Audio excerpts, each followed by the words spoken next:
things there. It's got a bunch of lights on it. Yeah. If you go to like your system, like that page where it tells you everything about your system, the name of the system should have like a model number in it or something. It says like OS manufacturer and processor, BIOS version, Alaskan Daylight Time. I'm okay. Hang on, I'm trying to think. Because are you on Windows 10 or 11? Windows 10.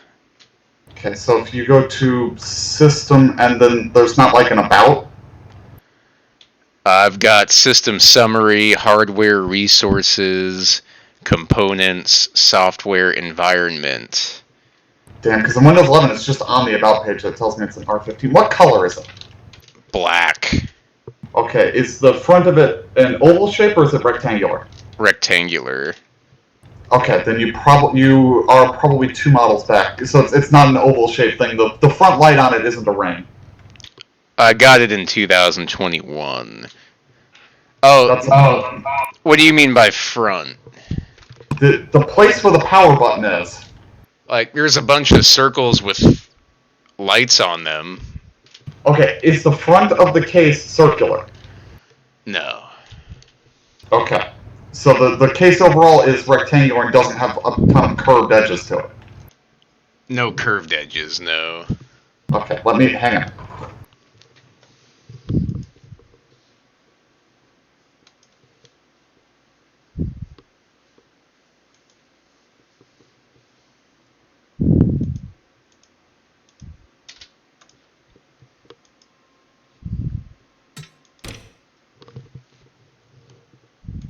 Hang on, I'm trying to get this image so I can go, is it this or this? Okay, does it look like this one?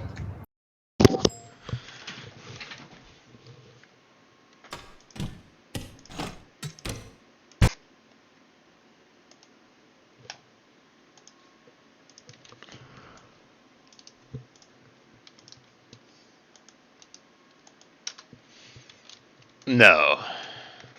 Okay, then.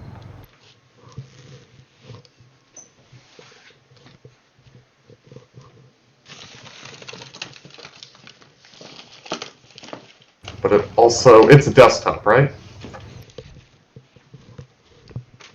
Yeah, it's not a laptop. Okay, it doesn't look like that one either, right?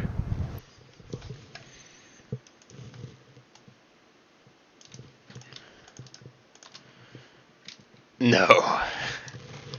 Okay, I'm not sure which one you have then, because those were the last two I had.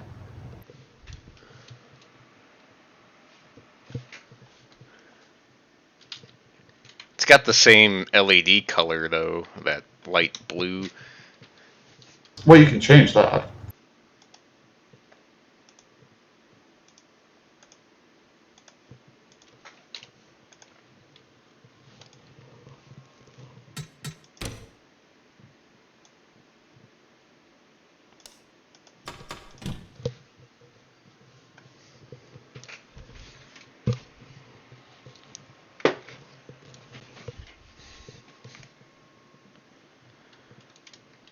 I'm setting up all of my iRacing controls back the way I think I had them. I think I've got most of them here. Drivers, to your cars. Where is that one?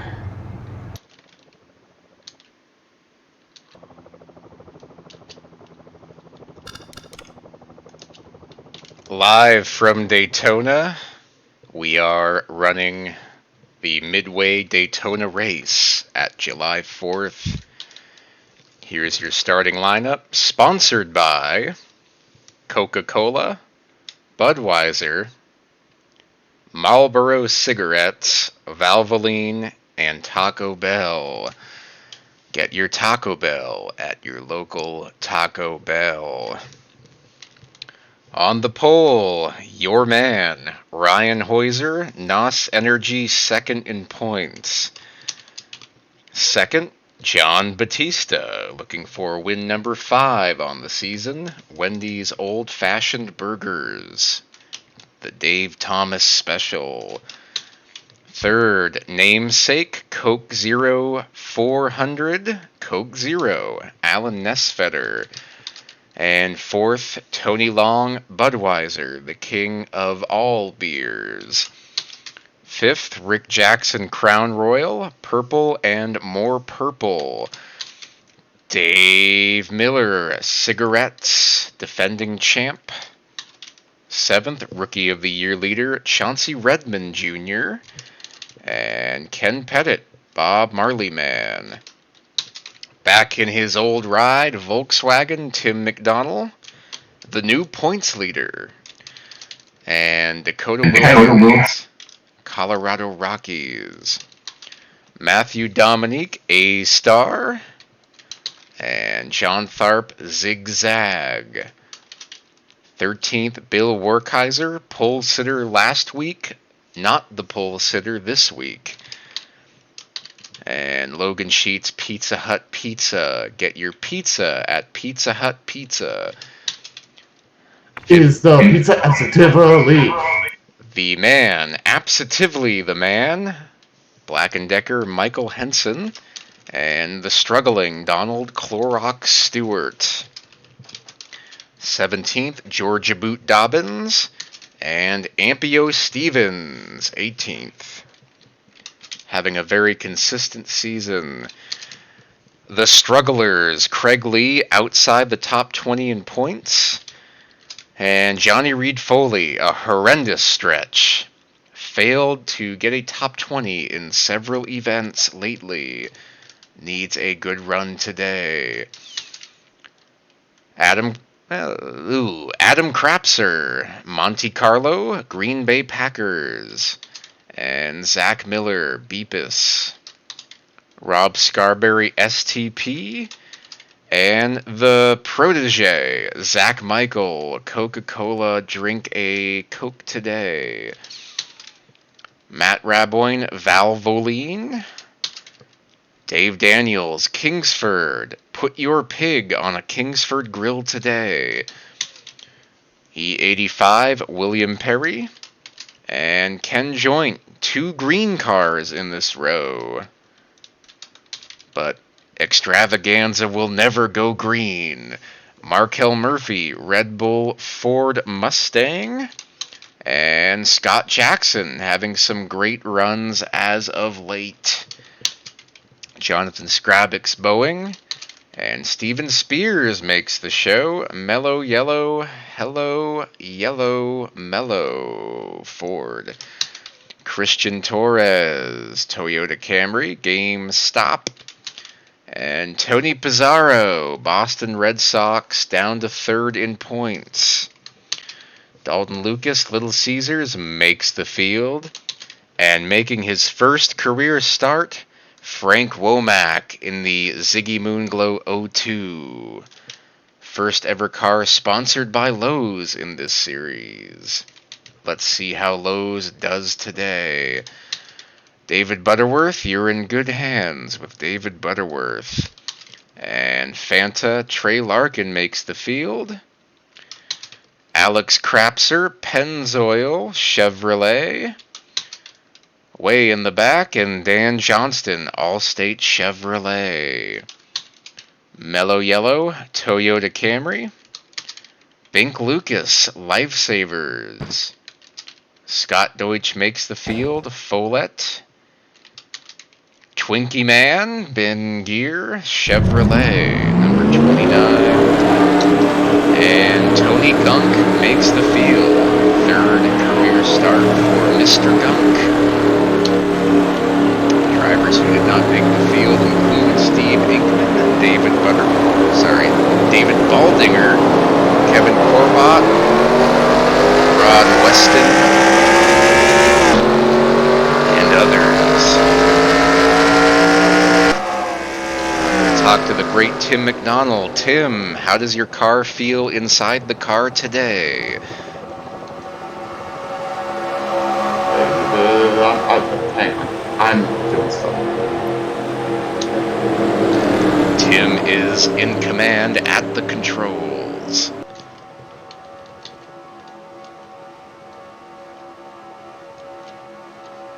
I'm dealing with driver things. I think I finally got this working. I need to ask you a question. I thought I missed the race last week. You did, but you bought a ride for $4.2 million. Okay. Drove the O2, got by all the wrecks, and finished 8th.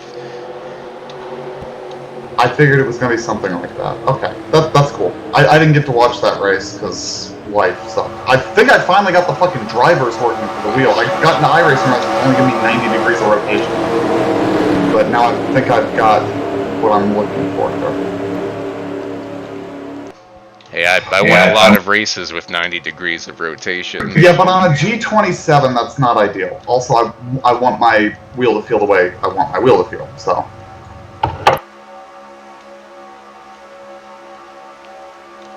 I had 45 cars, 45 stars, 160 laps, 400,000 screaming fans ready for Extravaganza at Daytona. Green flag is out. Hoyser at the point.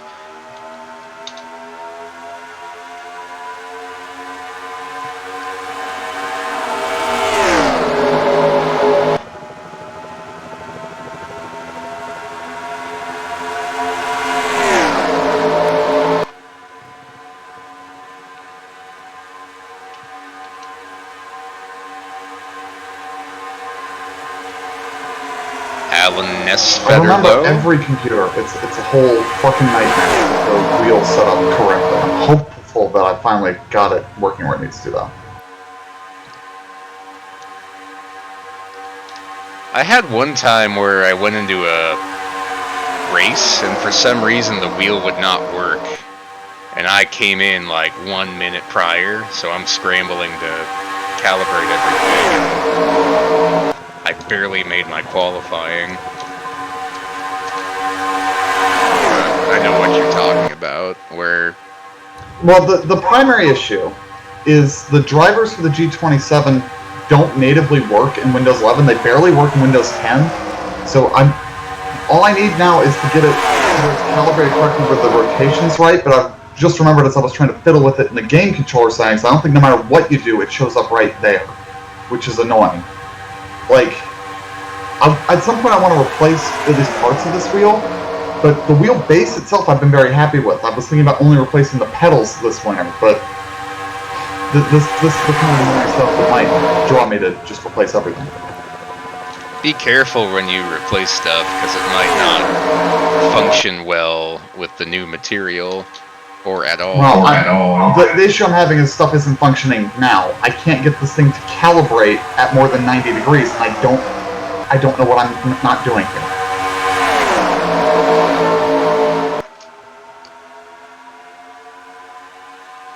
Do you have the profiler up? So that's kind of the issue. The profiler is not, I don't think, is working, because it's not supposed to work in this operating system to begin with.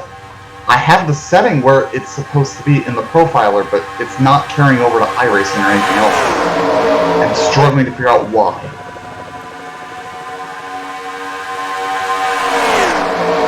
Like, it's very, very frustrating. I have it set to 362 degrees of rotation, but it's not giving it to me, and I'm trying to figure out why.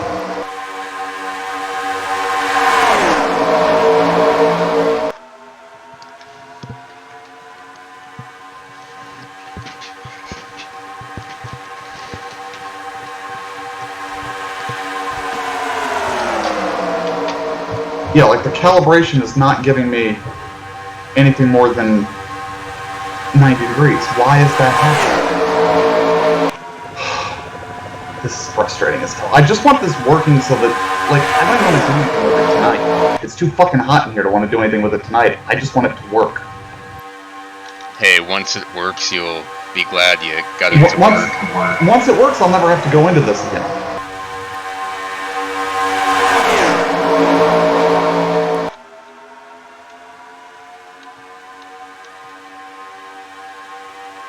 And I remember I had to do something stupid on the old computer too to get this to work right. Like, for some reason, a bunch of the options are grayed out.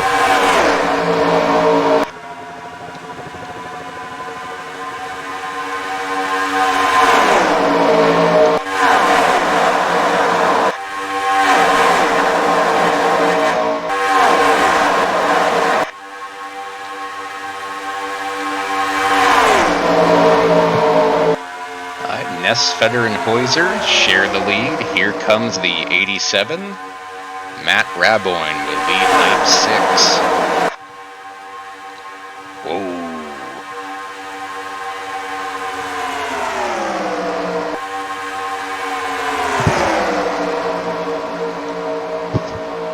Alright, I'm gonna open my ice cold Beepus. Oh yeah.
Okay, I think I might have gotten it. I needed to plug the wheel in and out, and now it looks like it's working. Let's go into test drive and see if we can calibrate our controls correctly. I found somebody's Reddit thread having some issue. Oh, did you unplug it back in? It's like, why should I have to do that? But okay. Granted, they said that every time for them they end up having to, every time they restart the computer, to unplug it and plug it back in. But if that's gonna work, I might just put a fucking quick release tab or something so I can do that easily.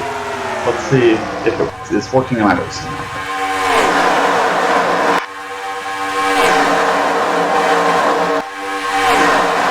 Whatever works, sir. Zach Michael, Ryan Hoyser.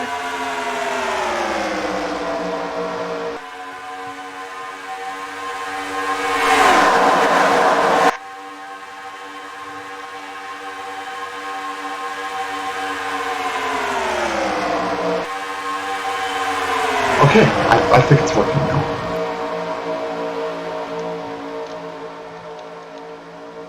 New leader, I number didn't 20. remember that they had added driver hands like that on the wheel. I've always thought that disabled. Yeah, I'd be okay with it if I couldn't see my own hands. So, if the hands are there, I can see two sets of hands. So, Tony, you know what you can do so that it only shows the hands on the replay? I'm pretty sure. I'm trying to find where that setting is now. I think that's how I have it, actually. Yeah, I have mine set up so the wheel doesn't even fucking move typically, so I'm trying to find where that setting is. Where the hell is that setting? Jesus. Headlights. I'm trying to remember where this damn setting is.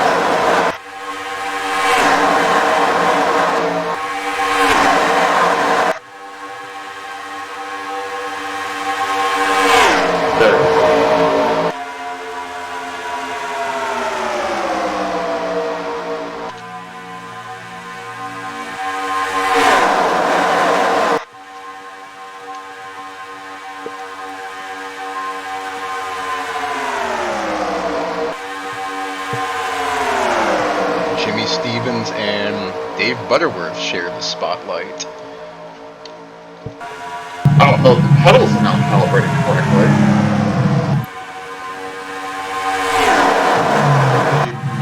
Irish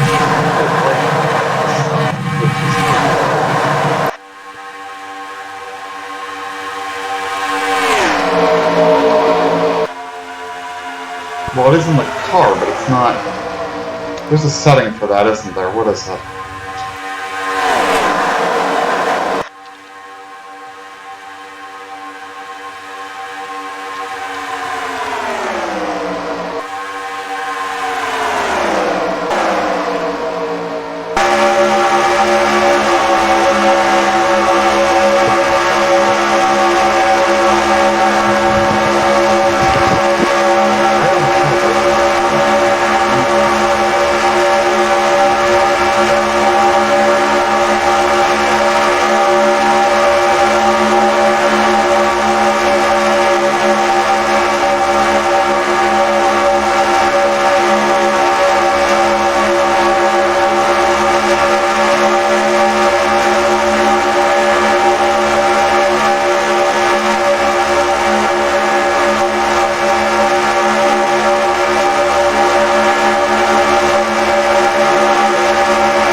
Okay, I think I'm happy.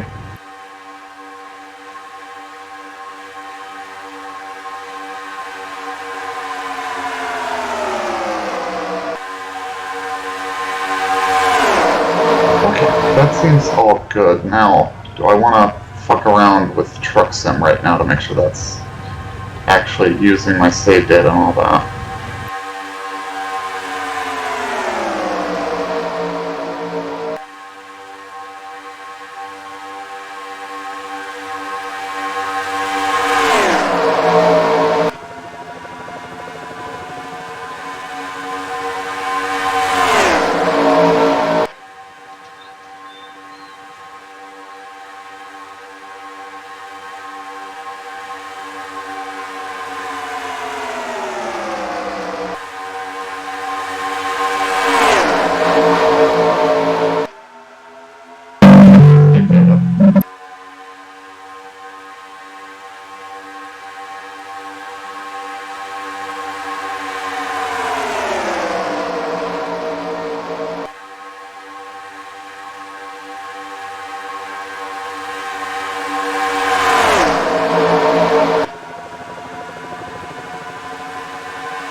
Certainly hope I remembered my password for World of Trucks, unlike Kevin.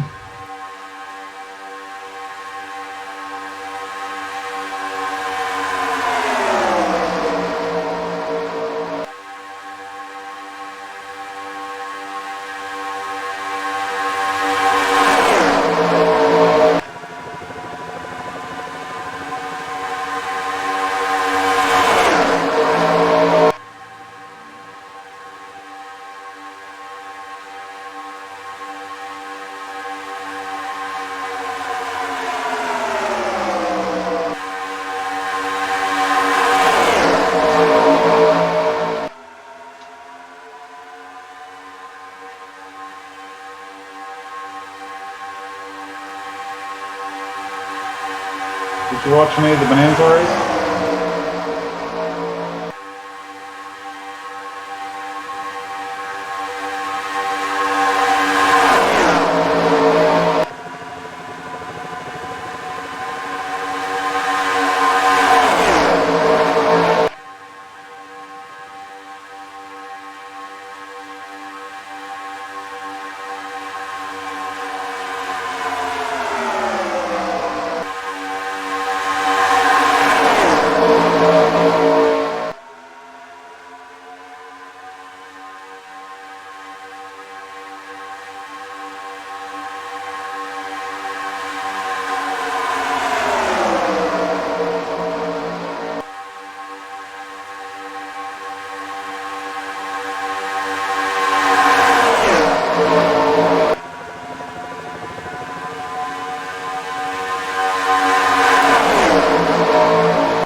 Coming to lap 22, Logan Sheets, your leader. Tim McDonald, fighting from behind.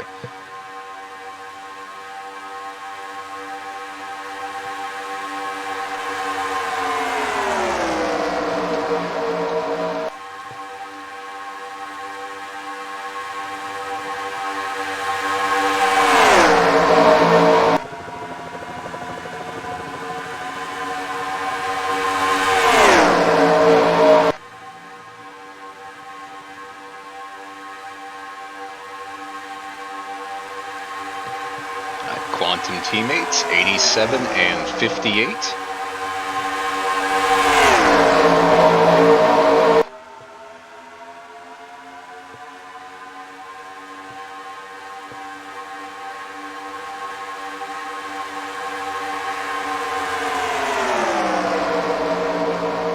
Alright, sorry Tony, I was doing like 3 things at once. I had a phone call, so I wasn't here either. Okay, I was trying to get Twitch to launch on my Xbox and it doesn't seem to want to launch to let me watch the stream anyway. I don't know why. But I've got Truck Sim set up now, so there's that. Would you like to play a game? Probably not, given I probably don't have it installed, whatever it is. No, like a trivia game. Sure, maybe. Where is this setting?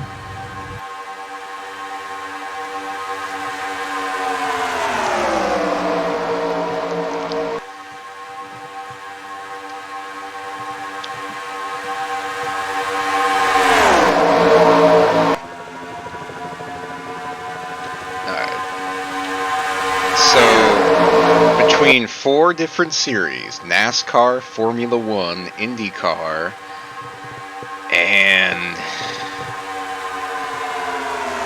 let's go with those 3. Name any driver you can with just 2-syllable names. A 2-syllable. I'm not good with syllables, so I sometimes think that I have a hard time counting syllables. Is a thing I'm just gonna throw out there. So Tim Smith would be an example. Okay, see, I would have thought Smith was 2 syllables. If that's the case, then wouldn't Cale Gale be 2 syllables? Yeah, Cale Gale is an answer.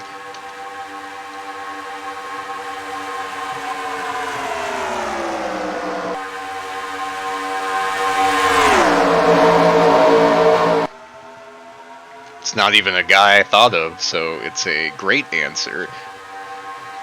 What about, would Cole Witt count, or is Witt 2 syllables? Cole Witt counts.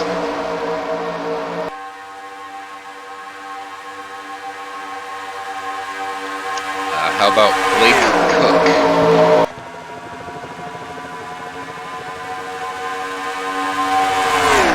That's a good one. Let me write these down. I'm bad with syllables. I feel like Jeff Ward is 2 syllables. Even though, like I said, I am terrible at counting syllables. That's someone I thought of, too. I like his name, because it's like the Burton brothers. I hadn't even thought about that.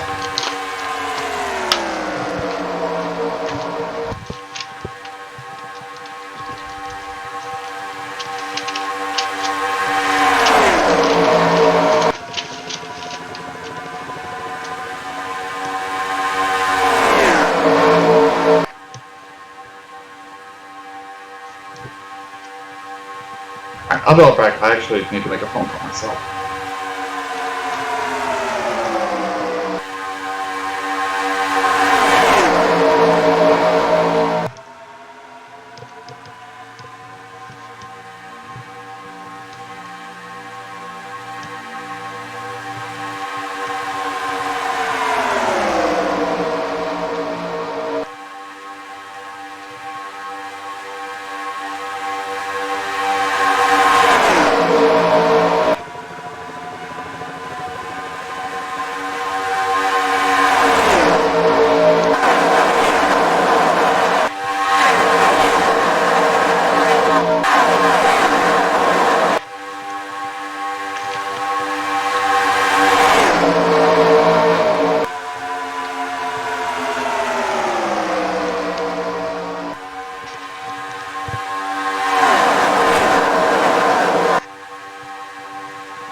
Crapser. Adam takes his second lead. Spear is looking for his first.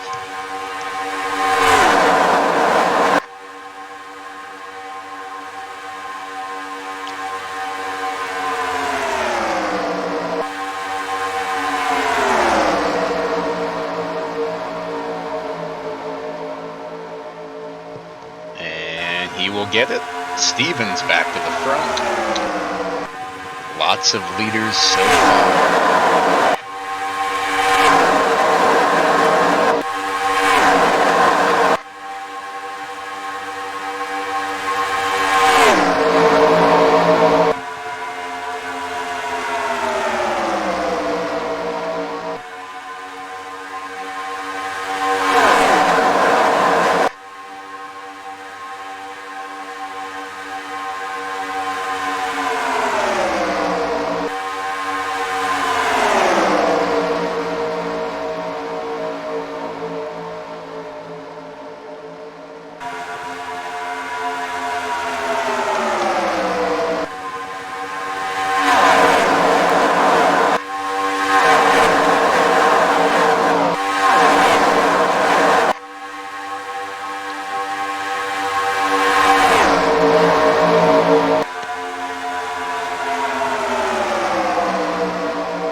second or third lead of the day. Hasn't led since early.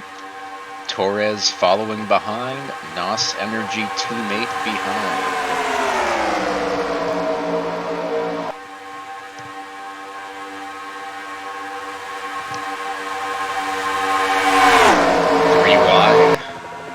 Craig Lee takes the spot. Chevrolet, Toyota, Dodge, Viper, Volkswagen, all inside the top 7. Where are the Fords?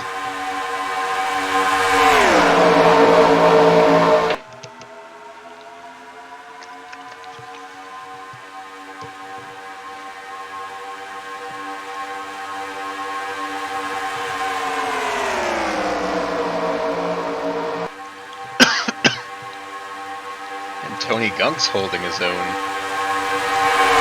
Womac's been struggling all day, way in the back, trying to keep up with the draft. First Extravaganza start. But Gunk's doing a good job too.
B.O.N., Donald Stewart, Trey Larkin.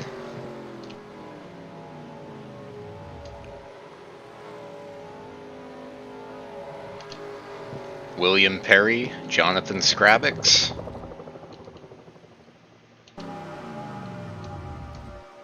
Lap 51.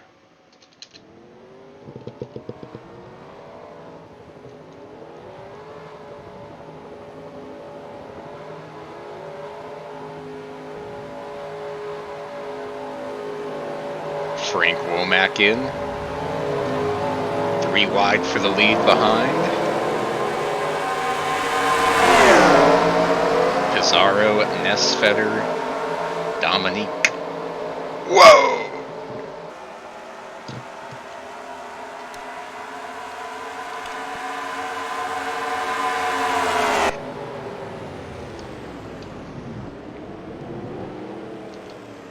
Tharp, Heuser, Raboin.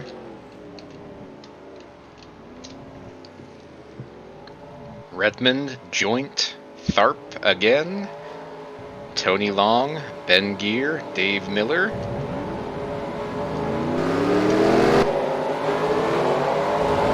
Oh! Big damage on the 58. That's costly.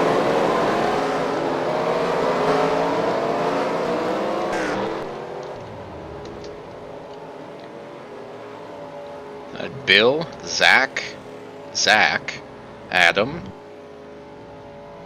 Dave,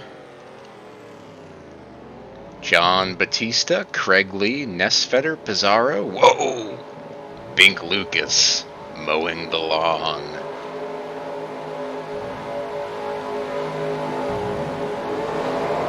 Batista with a long stop.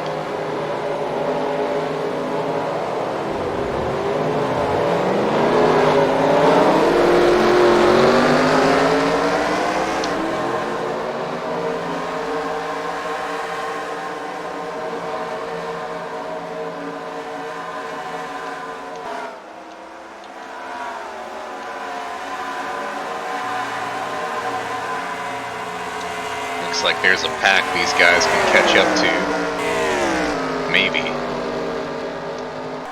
0. Oh, yeah, we got some guys back there. I think they'll be alright. Joint might not.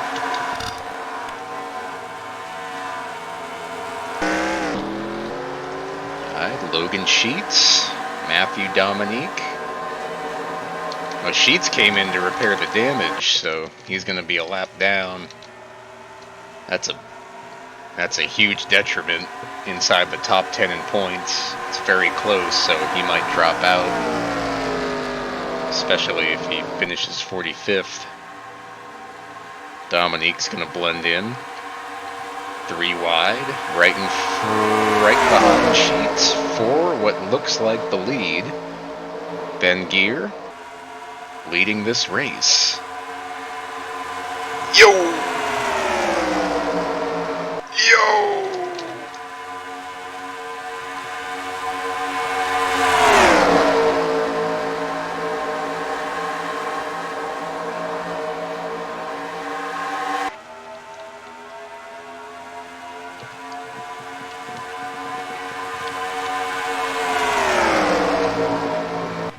Got a big pack from behind. They've got the 12 and the 24.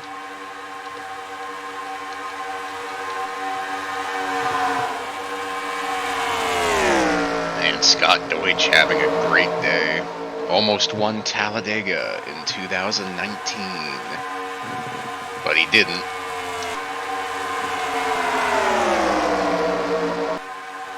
Tony Gunk in the pack, Trey Larkin.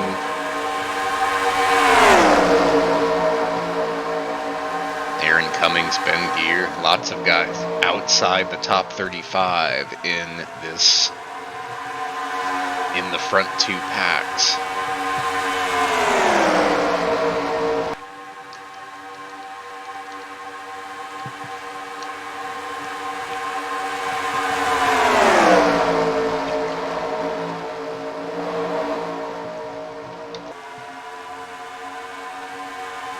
Only one car outside the lead lap. Logan Sheets. Incident with Randy coming out, and Ken Joint has lost the draft, so there might be 44 or 43 if it stays green. Farthest pack is 14 seconds back. Batista is in that pack. Redmond, Michael Henson, Tony Long. I think the second pack is catching up to the first.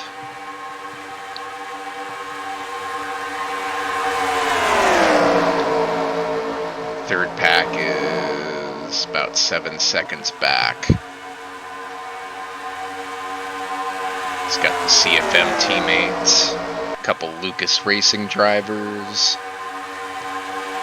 a couple Team Danger Zone drivers, Dave Miller, and others. What'd you have for lunch today, sir? I actually haven't eaten. There's been some light, I'm going to describe as light drama going on in the periphery of my friend group, that somebody's chatting to me that's on the periphery of the group, that the person that has been the, I'm not going to call them the source of the drama, but at the center of it, was chatting to them, and they were telling me some stuff, and they were basically, I think, having me fact check what they were being told, and there was something like, can I call you and talk about this? And we were chatting about it, that the person in the center of it really, I'm going to assume the best and assume that the reason they're having these issues is because they have some issues they need to work through, and that they are not maliciously stirring shit up, because I never want to assume somebody's doing that unless I have evidence they are. But like, it's kind of heartbreaking to hear the stuff people are struggling with and going, like, I wish I could help you, but when you lash out at people who are trying to be supportive for you, it makes it very difficult to help you. Well, realize that there's no way you can actually help them. It's completely on them. There is some level of that. I mean, some of my other friends in this group are having issues with things where just being there to be somebody that says, hey, we are here for you if you need to talk, if you need support, that you can help people to a point. But yeah, if they're not willing or able to take steps for themselves, there's nothing you can do for them.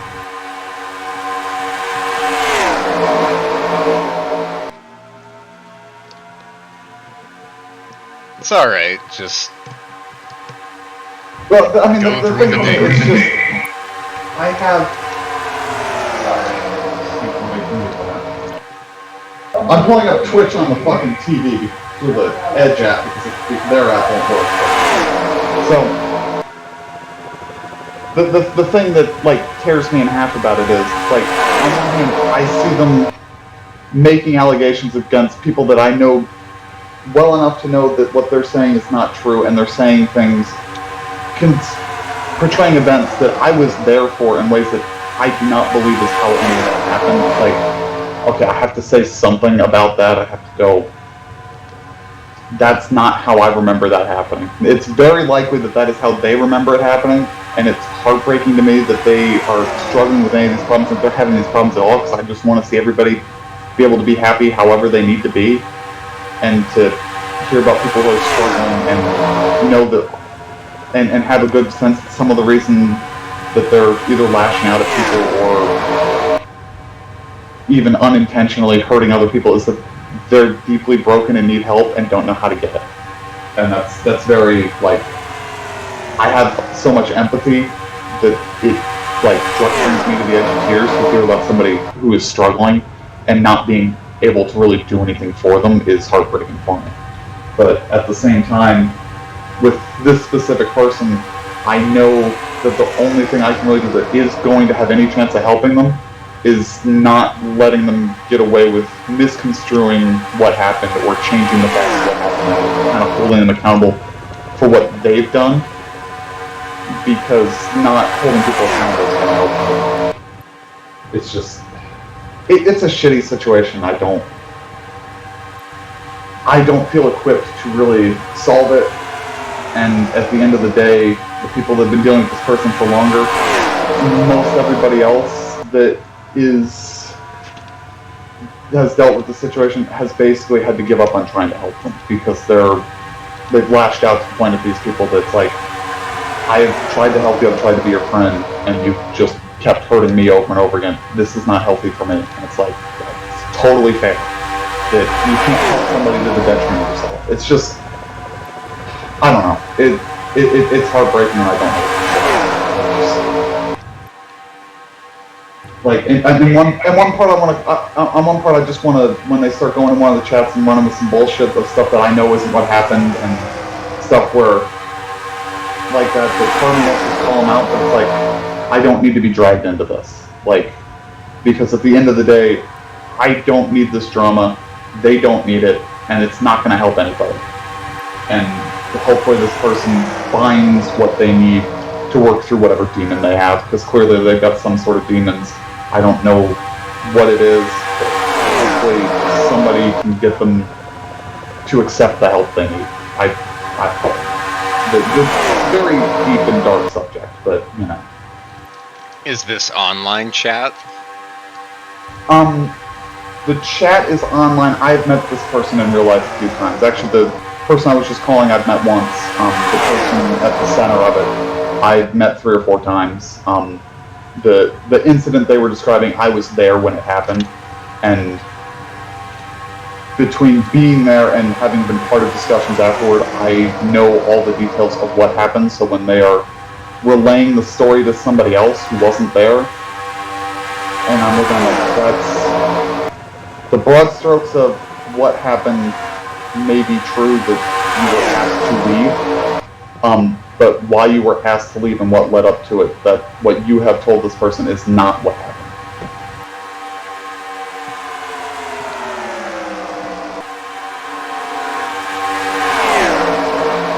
And, you know,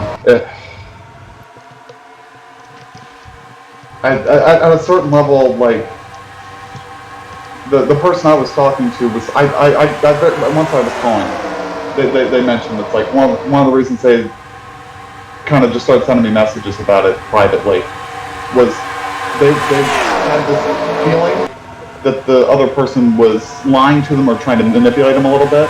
It's like, I do not want to say that is what they are trying to do. It is entirely possible that what they have described as having happened is exactly how they perceive what happened and how they believe it happened. But from someone who was there to everyone else, that's not right. That I don't want to assume somebody's trying to lie and manipulate you, when it is entirely possible that because of whatever demons they are fighting, that is how they have framed that so that they can cope with it. Yeah, I've been there. Yeah, it's it's very heavy. It's emotionally taxing to even really quietly deal with. Honestly, part of it that it was a whatever. They were making very vague comments in a general chat, not talking about anybody specifically, but then apparently they were DMing and making an allegation about somebody I know, making allegations that they had been unkind, I will phrase it as. And it's like, the person asked me, does that sound like them? I'm like, it does not sound like them to me, but like, I don't know what's in people's hearts, but I never observed that happen, and that makes me go, are they saying similar things about me? And I can only assume that if they are, they didn't say them to the person they were chatting with, otherwise that person probably wouldn't come to me to ask about somebody else. So, I don't know. I often run into a paranoia that, like, I'm going to unintentionally do something that somebody else is going to find offensive, and I'm going to offend somebody without trying.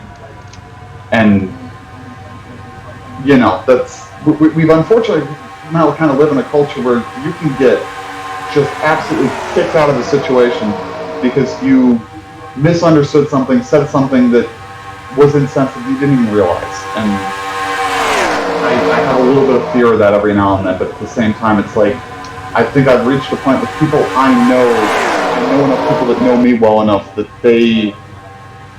I don't think I get hung out to dry. That they'd be like, well, hang on. let's talk about this. That may very well be something I literally said or did. And I go, hang on. Yes, they did that, but I don't think their intent was what's being read into it. So, I don't know. Like I said, it's all very... It's a situation I just really kind of hope fizzles out and I don't have to hear about it anymore, because it sounds like the person at the center of it is trying to find the kind of help they need, and I just hope they find it.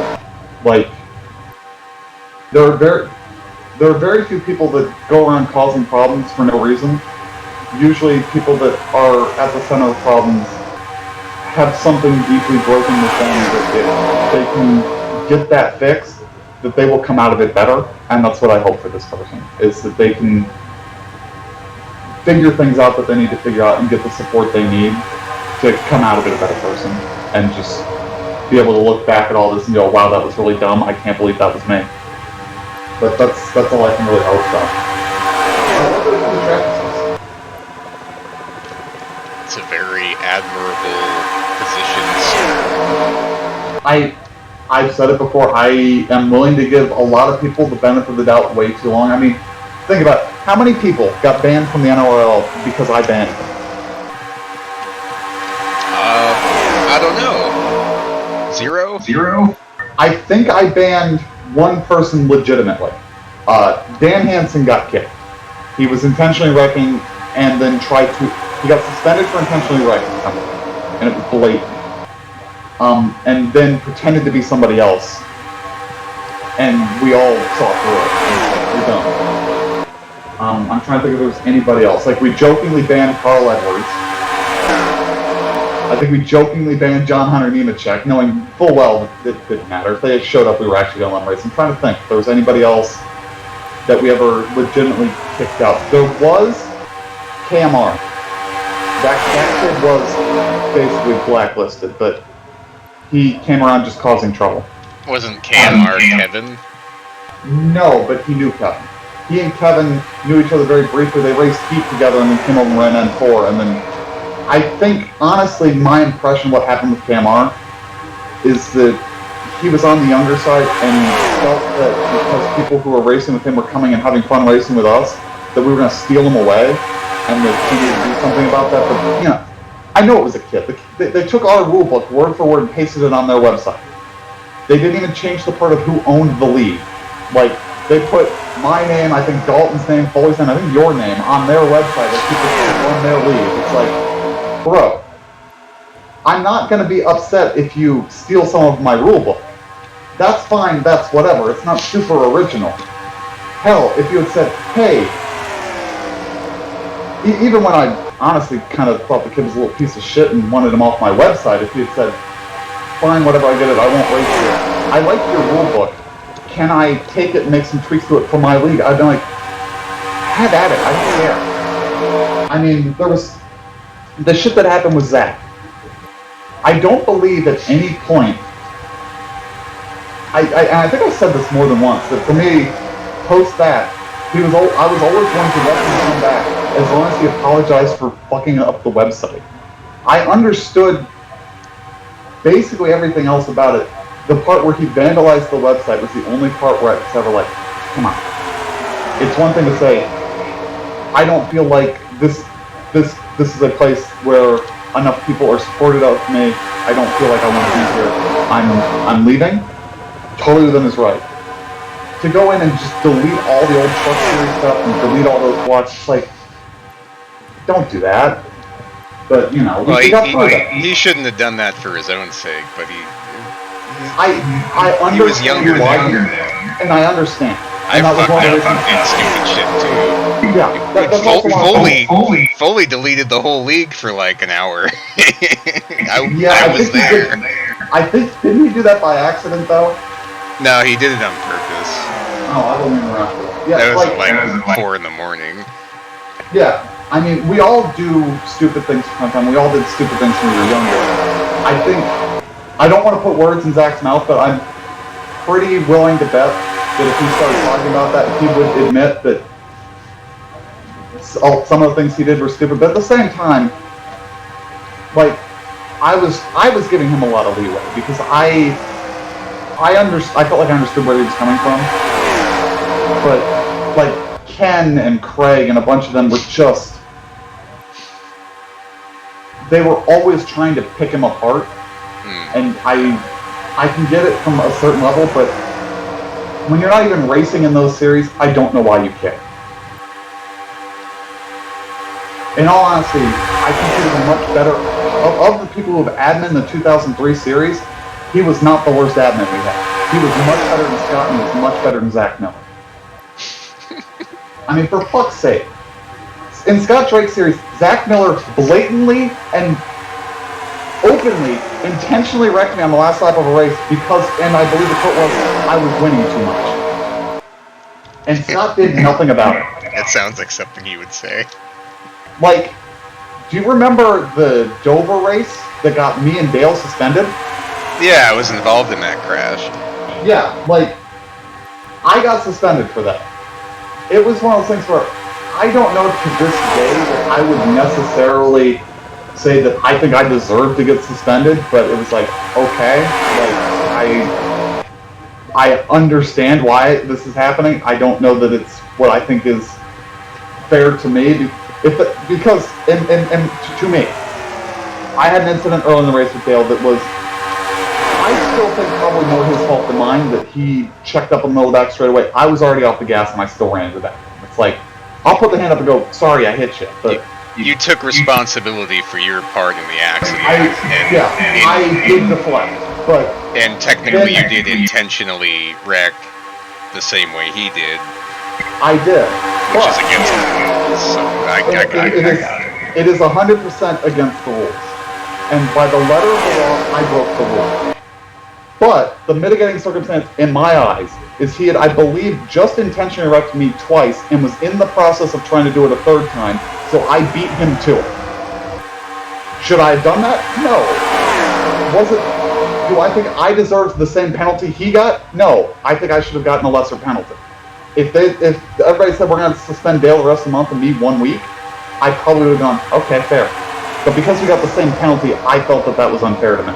But at the same time, it was totally unfair to the other people that got involved when I wrecked Dale. Although, I will put out there, had I not wrecked him, I think there was still going to be a wreck that they were going to get caught up in because Dale was trying to wreck me as many times as he could. It was the Enduro series, and there were no fucking damage in that. So he can just keep wrecking me over and over again. And honestly, with hindsight, the one thing I should have done was Rick was there, he was adminning the series. I needed to say to Rick, he has now intentionally wrecked me twice. He needs to be kicked from the circle. Instead of taking that into my own hands. That was the mistake I made. But it's an easy one to make in the heat of the moment. If it had been the Friday series, I would not have intentionally wrecked him. He'd have been kicked. But it wasn't my series to kick. But it did mean that I didn't get to race Mid-Ohio. I won. I mean, that is certainly not the only time I've intentionally wrecked somebody, but most of the other times where I've, air quote, intentionally wrecked somebody, it's been more of a, I am annoyed with them to the point where I am not going to give them anything, that if they do this thing again, they are getting wrecked, like I did to you at Daytona, where I will admit that I was being an absolute fucking prick, but I was so annoyed with the way I perceived that you were driving, that's like, if he does this again, I'm not lifting, so that, on that last lap, I didn't lift. Yeah, I was driving with a gamepad, so I was, like, click, click, click, click, click every corner. Yeah, and... So I couldn't control my car the way other people could. I did not perceive that you were driving with a keypad, I just perceived that you kept cutting me off, and it's like, I'm done. On that last lap, it's like, he's been doing this, he's moving up and blocking me, if he does it again, I'm driving through him, and, well, I'm a man of my word. Yeah, I had no idea what I was doing, so... I'm trying to think who else... there was a time I probably should have intentionally wrecked Foley at Watkins Glen in the Modifieds. He was, although it would have been his fault, he was blocking his ass off, and only after the race admitted that he was turned off the mirror. And I think I said to him after the race, like, if I had known that you were blocking like that without your mirror on, I probably would have... I intentionally wrecked you at Louisville in 2010. Was that the N4 race where the pace car wouldn't come off the track? Probably, but that's not why I wrecked you. I also seem to recall, though, if that was the race I'm thinking, that was not a points race. It might have been. So I don't think Louisville was a points race in the Friday series. I just remember being mad, and you were there, so I wrecked you. And Let's see, I'm trying to think. Oh, I know who I've intentionally wrecked. I did it on stream. That guy in the IndyCar race. That was intentional. Hello, Mr. Brad. Craig wrecked me on purpose. Yeah, like, I know John Oh, I remember that. I know John Thorpe did it to me once, but it wasn't a points race. It was a pickup race after a race that, doing shootouts at Daytona, I had a nose ahead come through the tribal on the outside and coming to the checker, and he just drove up the track and put me in the fence. It's like, Tim, I was annoyed about it, but it didn't matter. why do you sound so terrible? Tony said I sound better. I'm on my new computer, and I don't know why it would sound any different. It's the same microphone. You sound a lot more consistent. Wait a minute, maybe it's not. Hang on. I didn't think to check. It might be using a different microphone. Hang on.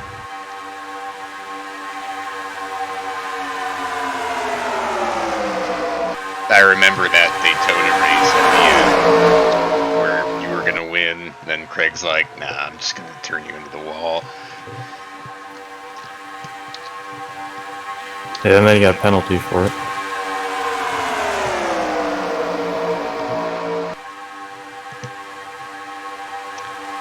Me and Tim were playing a game earlier, and we came up with 4 drivers so far, and it's 2-syllable name NASCAR drivers, IndyCar drivers, Formula One, and World of Outlaws drivers. And we came up with Jeff Ward, Blake Cook, Cole Witt, and Taylor Gale so far. Okay, can you hear me now? Yes. Okay, is this how I sounded before? Yes. Okay, so I figured out why it sounds different. It's not using my microphone, it's using the webcam. So I gotta try to figure out why the microphone's going goofy. To be fair, this microphone needed a splitter to work on the old computer, and when I tried to use that splitter on this one, it didn't seem to be working, so maybe it's not. Let me try switching back. Actually, let me go into the control panel and look at the inputs. And see if I can figure out what's going on with it. You have a very good sounding webcam, sir.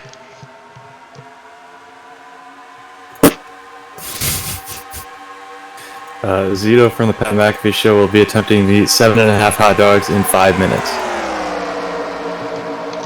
Is it? And Is it with the bun and the fixins? yeah, I think so. And Pac-Man Jones next week will be attempting to run a 40-yard dash in 4.4 seconds at 39 years old. Are they going to use that field outside their studio? I think they're going to run in the parking lot.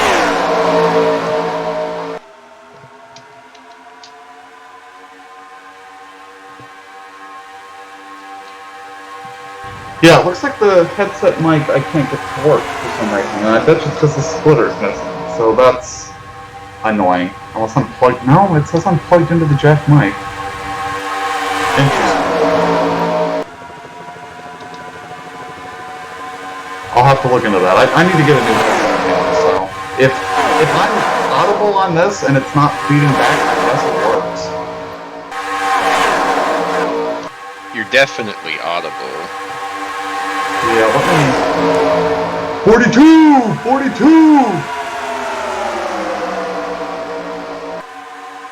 JB would have laughed.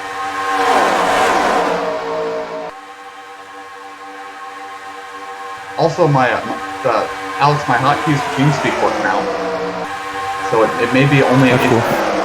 It may only be an issue in the Windows 10 version.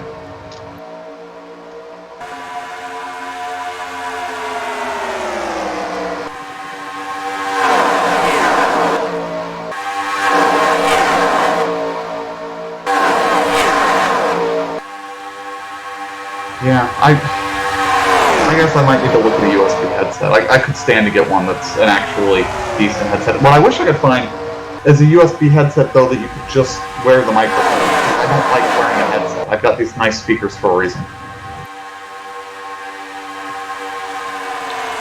I haven't had speakers since 2012. I remember every time I'd talk and someone else would talk, it would be like... That's what Tim was before he got his new computer. We'll see if he's still that. That might still happen. I just realized that the audio for the webcam was not at 100%, so it probably just got like, what, 11% louder? Don't know. I think you're loud enough. You're good. Yeah, you're loud enough. We can always turn you down, except Tony, he's stuck in a game. Yeah, that's fair. Also, by using this microphone, I don't know, it's not going to change much with me getting up and down, so...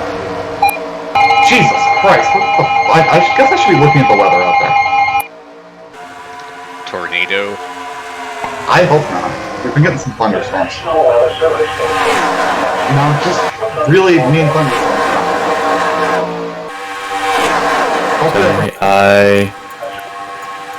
Tony, I got a Eagle on World Golf Tour. Did you save the replay? You can't do that, apparently. Oh. I tried to.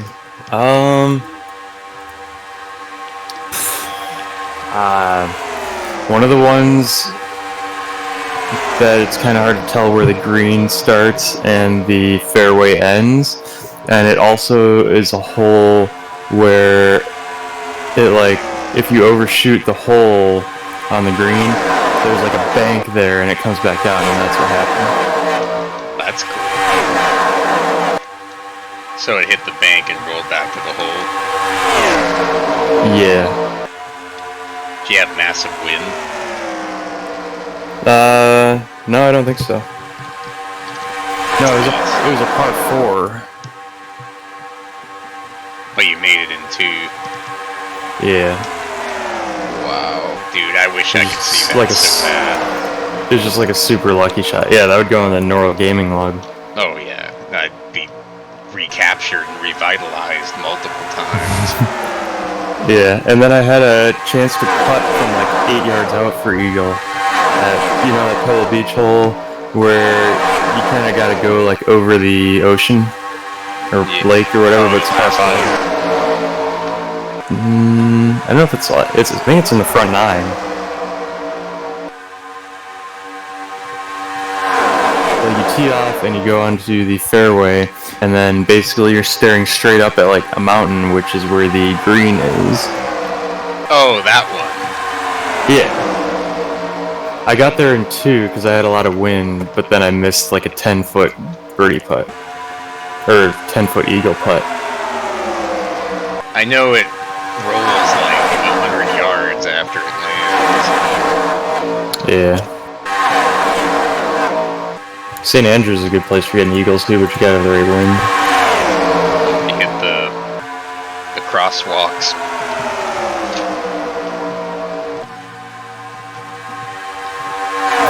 Yeah, that too.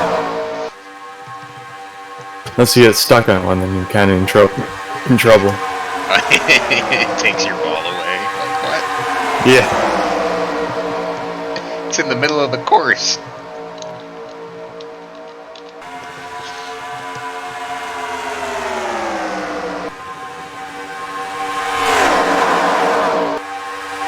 How did Schaefer do last week?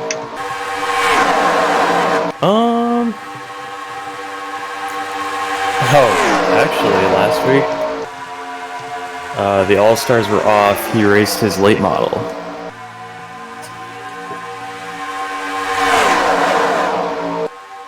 In the what series? Same series? In the Rush Late Model Series. Does the All-Star Circuit of Champions have late models? It does not. They did in the 80s. They do not anymore.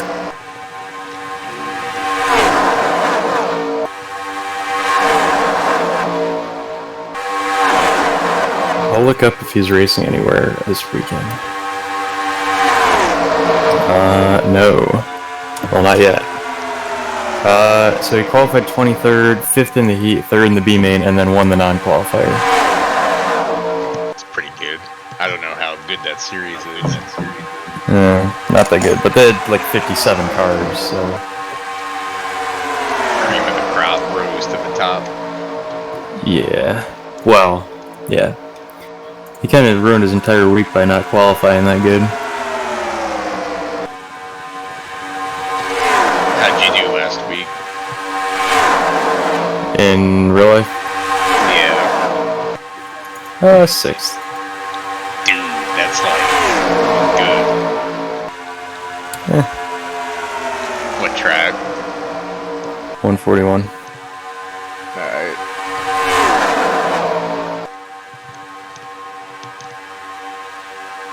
Frank Womack I will not be there tomorrow. They're off for the 4th of July. Yeah, they're off for the 4th of July, which makes a lot of sense because tomorrow's the 1st of July.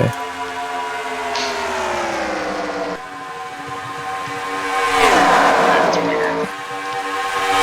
Yeah, like what if it was on a Wednesday? Do they take off the week before and the week after? Something to ponder.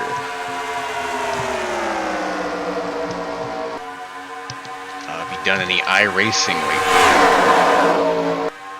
Yeah, I ran the XCal joint Tuesday. That is the only racing I did. Where'd you finish? 5th. Nice. What track? Nashville Super Speedway. Yeah, and they only get like 15 cars now. When I left, when I took 2 weeks off or whatever, they had 25. When I come back, they had 15. What happened? Well, it all started last year when we were getting like 60 cars a week. And then Hillebush like tried to install a kill. So like if more than 60 cars tried to get into a practice, like they basically wanted to make it so that everyone could attempt to qualify for a race. Like when we got to Oxford, like if everyone tried to qualify for a race, it wouldn't be possible because you could only fit 37 in a session with 5 heat races. You'd have 47, 42, 47, 52, 57. So like all 60 people couldn't show up. So he thought ahead to install a kill, which I think brought down the payout or something. And then we boycotted that 1 week at Bristol. And then the rest of the season we had like 40 cars. And then this season he upped the entry fee from $2 to $5. Or no, from $5 to $10 and $15 for every race. So like now, it used to be like if you finish in the top 10, you'd make like $3 or $10 or whatever. Now it's if you finish in the top 10, you lose money. If you finish in the top 5, you make like $10 or $15. If you win, you make like $200. But like all the slow guys that obviously weren't making money just quit.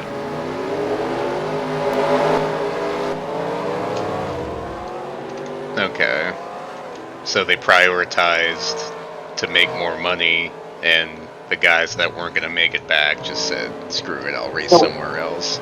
What I'm gathering is, now would be a good time for us to start a street stock league?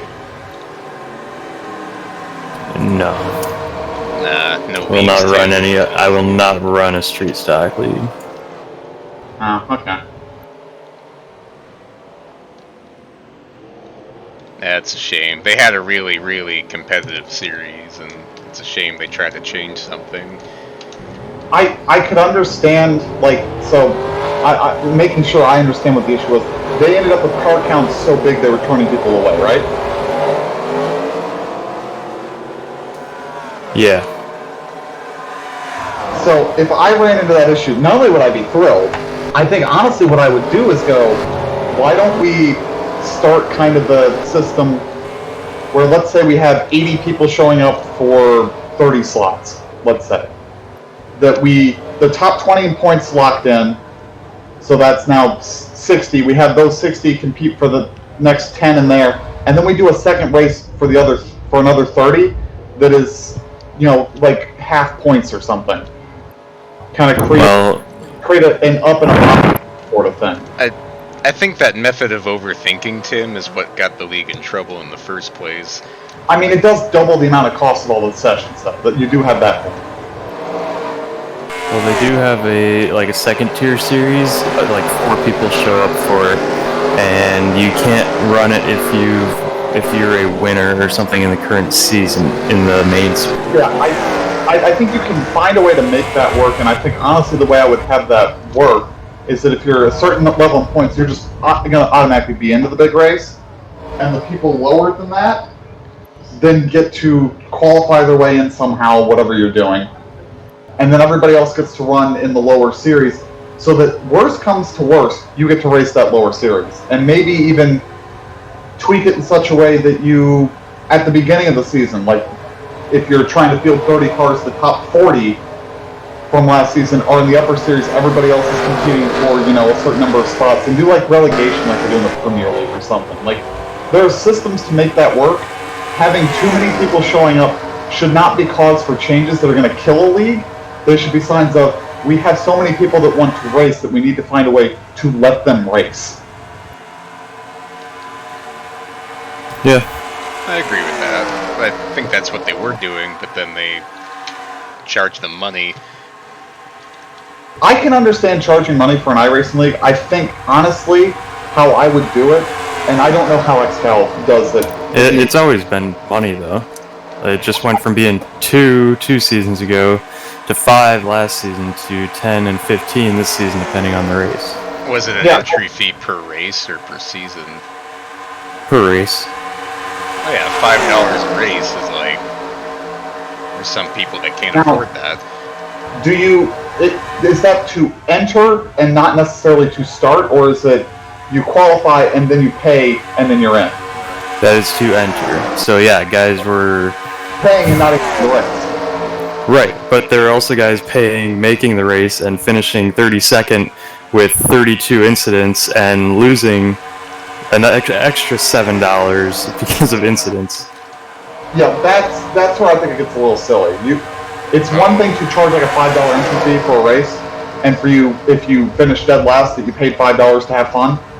That I get, because you need to be able to pay for the session. So I get that.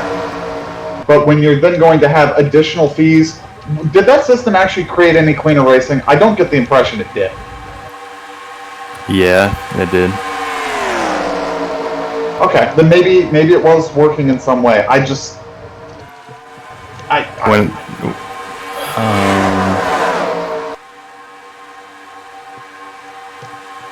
So whenever I ran XCal, like a long time ago, there was no entry fee, but there was like a 10-cent incident fee.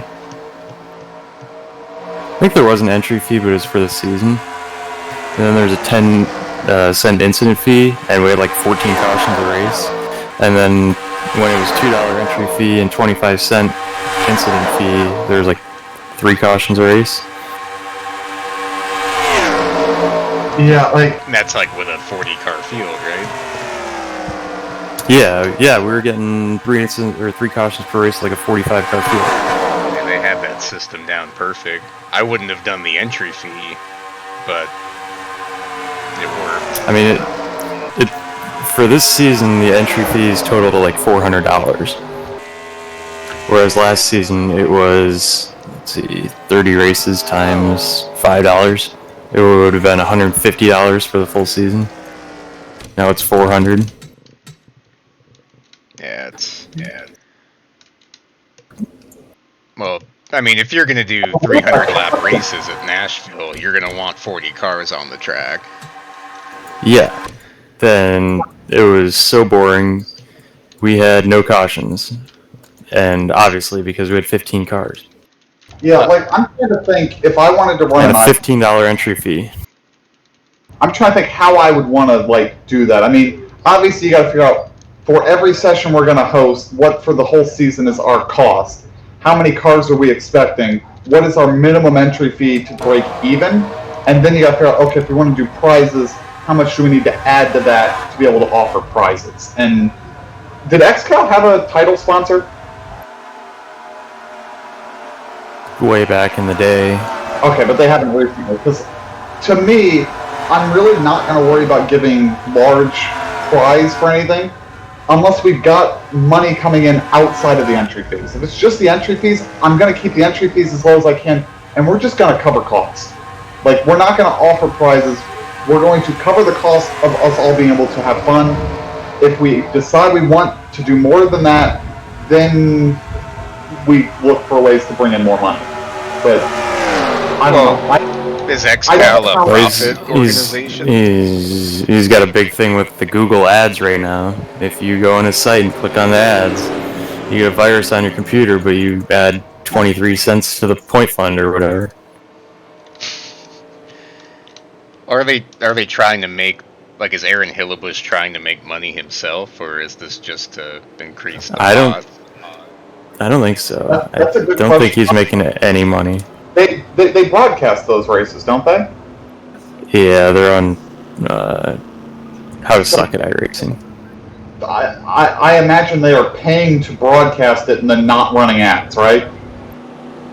I don't know. I never watched a broadcast.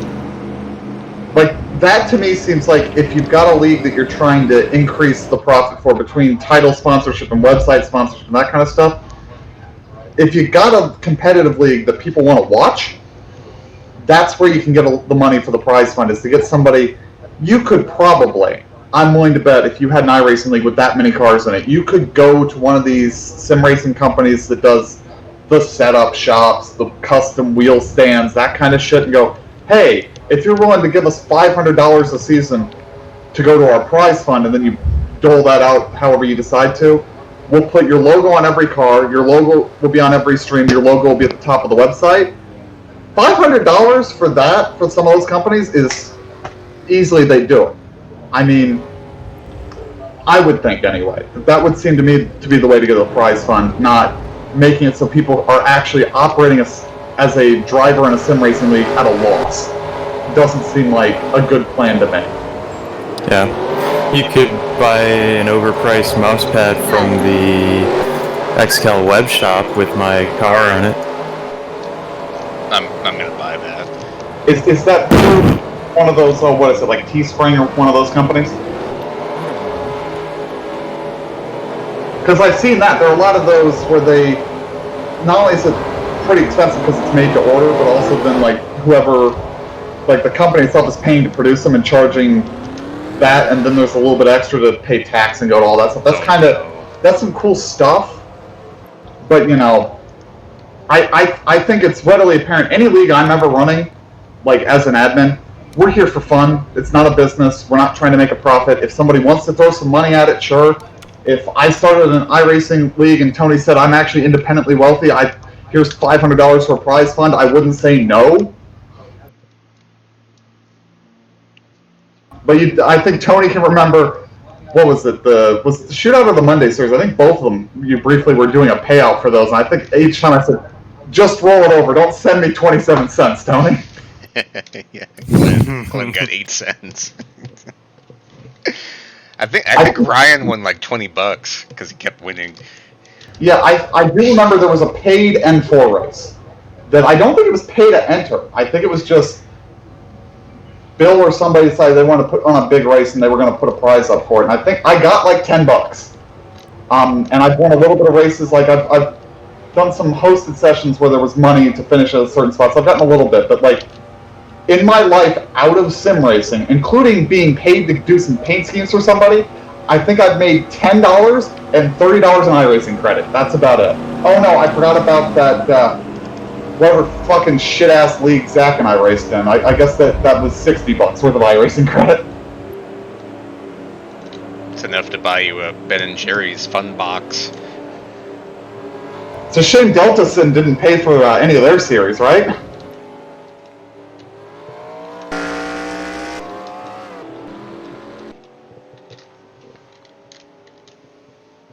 I wouldn't pay to race there. No. If they just paid out to race, we would have made some good money. Oh, yeah. I think there were just old people that liked fun. I will be honest. I know Zach didn't always enjoy racing them. I enjoyed racing with Trey and Ziggy and those guys. And Phil. I liked racing with Phil. Phil was fun to race with. It was Lego Lover and all his kid friends. It's like, I appreciate that you're here. I want you to have fun. I want you to be able to do this. But I want you to be able to fucking hold a line and know your limitations and not wipe me out. I like that we were outsiders, and every time we won, they congratulated us. SimWorld Motorsports did not do that. Yeah, Ziggy and those guys, like the old hands there, are good guys, in my experience. I raced with them before. I think Ziggy at one point made some comments like, "Didn't you race here before?" And I said, "Oh, years ago." And I think he looked back and was like, "Oh yeah, you are in the archives." Like, it was not the first time I'd raced there.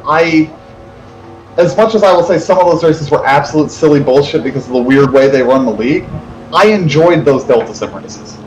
Am I going to race them again? No, it means I wouldn't be able to go to bowling with my friends now, but I enjoy doing those races.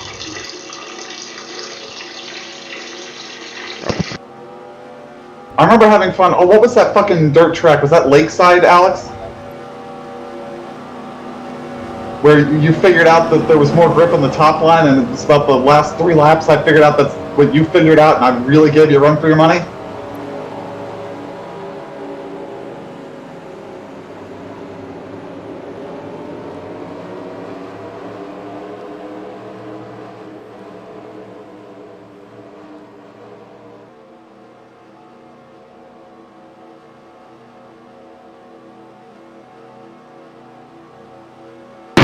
Where's Lakeside? I think it was outside of Atlanta.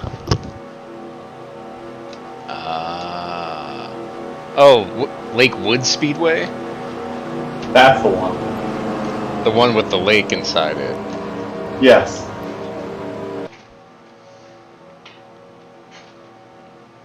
I don't know if Bink can make it from here. The rest can. Probably.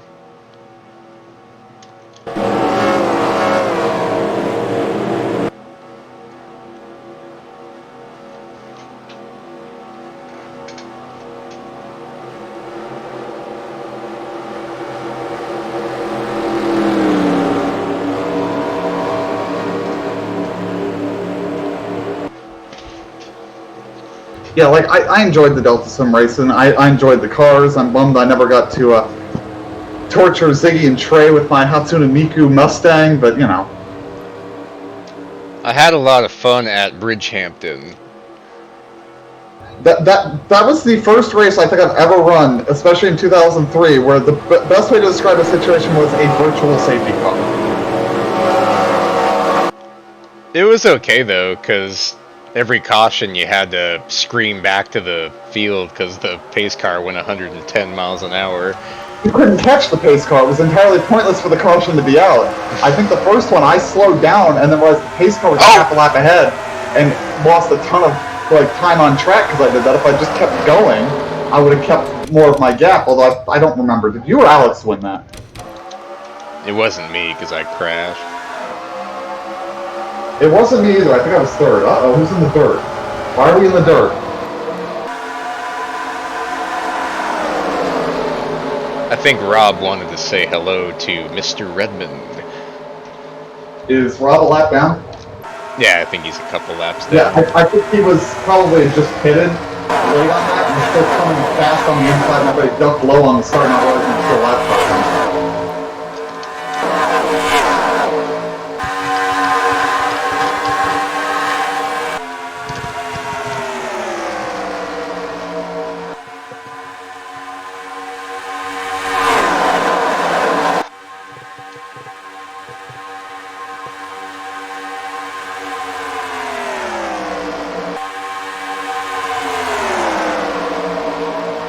Got another one, Tim. Scott Sharp. Is Sharp one syllable? Yes. See, I sort of stopped thinking about it. So, Jet Green, or is green 2 syllables? Did you say green or Green. I think that's 2 syllables. That is one syllable. green is one syllable? As I told Tony, I can't count syllables. I apparently never learned that skill. Would Jim Clark be 2 syllables? Yes.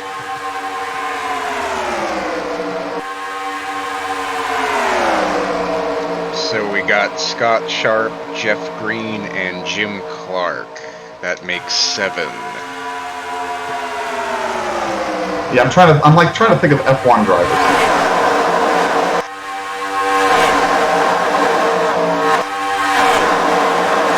Glenn Wood. Let's see. Jackie is 2 syllables, definitely, right? Yeah. So, noted Jackie X.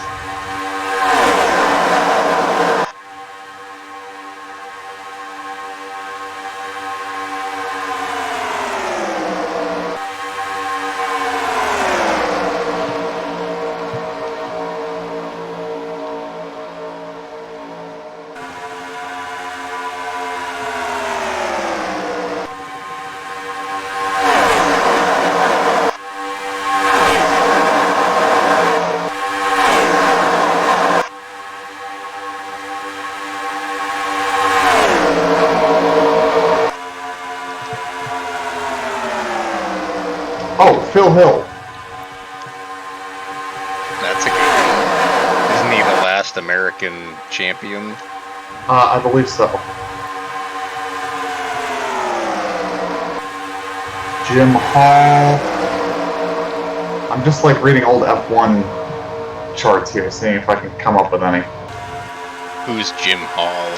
I don't know, he was on the 1961 point standings list.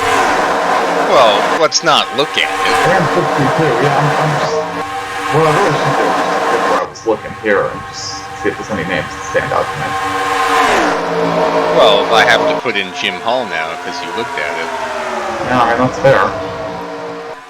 Let's see, I'm trying to think of, like, modern F1 drivers. A lot of them are definitely not 2 syllables. How do you spell Jim Hall? But exactly how you think. Alright. Like Jim Belushi and Hall, like the thing that connects rooms together. Is Steve 1 syllable or 2? Steve is 1. And Steve Park. Oh, excellent choice. Okay, I'm gonna cheat. But this was the name above the door at one point. Actually, I don't know if that's 1 syllable. If you say it fast enough, Dale Jr. Oh. But that's 2 syllables. That's not what... I don't know how syllables are. Did you say Dale Jr.? If you say Junior fast enough, it sounds like 1 syllable. I mean, that's not cheating, that's just being wrong. I mean, whatever. I mean, I remember the download episode I listened to recently was talking about why that was above the door. I didn't realize there was a period where he didn't own his own name, but it doesn't surprise me. Oh, I remember him saying that.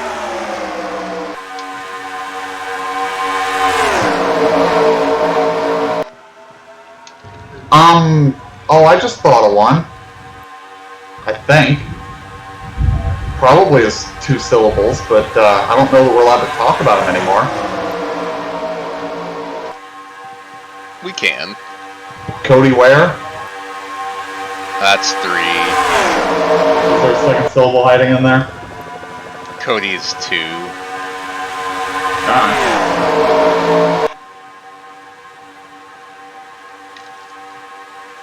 Rick Ware. Did Rick ever race in either of those series? He ran in the truck series in the early 2000s.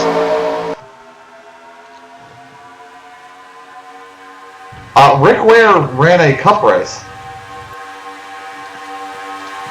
Sounds about right. Do you want to guess when and where? Sonoma 2003, 4. You were way off on the year. It was a road course, but it wasn't Sonoma. Watkins Glen 2015. Watkins Glen, 1990. Wow.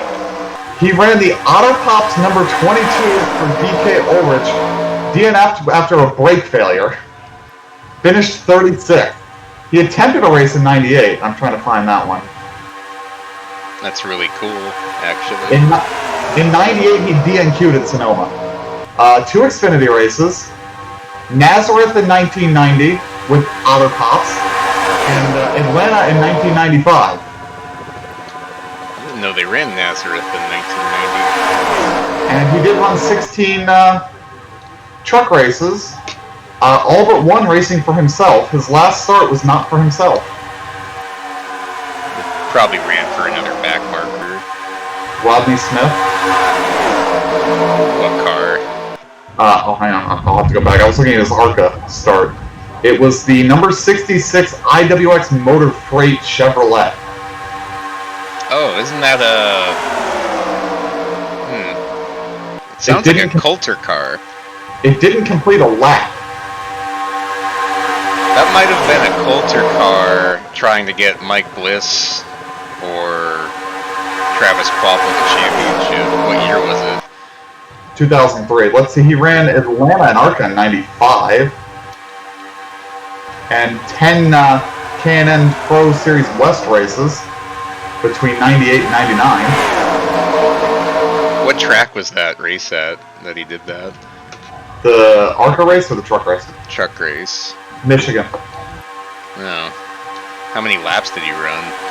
0. He didn't complete a lap. That's weird. Yeah, he's credited as having started, but he's 36, 0 laps completed out with a clutch failure. That almost sounds like the thing broke on the grid. I'm pretty sure that's a start and park. That was before NASCAR got really pissy about starting parks and made you actually run laps. Dude, Pikes Peak 2003, there was like 10 starting parks in this race.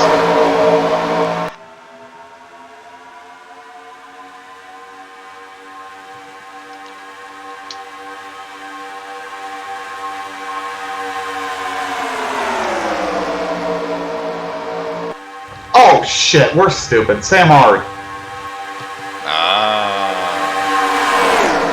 No, Paulman is not one syllable.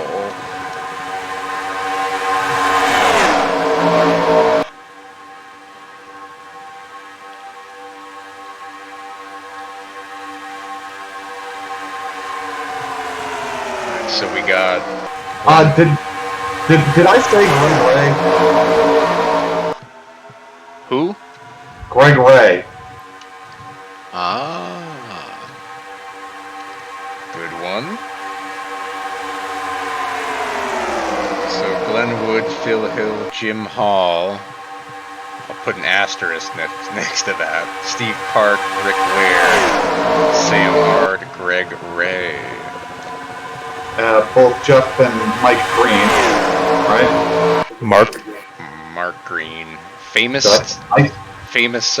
teacher, driving teacher. We had Cole Witt and Cale Gale. Yeah, we didn't have Mark Green.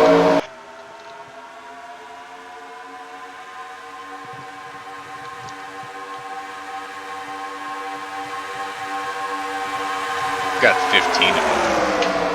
I'm sure there's more. I'm kind of like scanning through Racing Reference now, seeing if any names jump out at me. Tim, don't.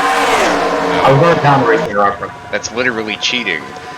I mean, sure, it might be. We were only doing those series. We weren't like getting way into the weeds, right? Tim, no cheating. That defeats the whole purpose. I mean, I've also just been looking around the room at the diecast I have out. That's fine. Don't go to the encyclopedia. Oh, god damn it, let me put that in this encyclopedia. Actually, that's a book I need to collect from home. It's my copy of Indianapolis to Le Mans.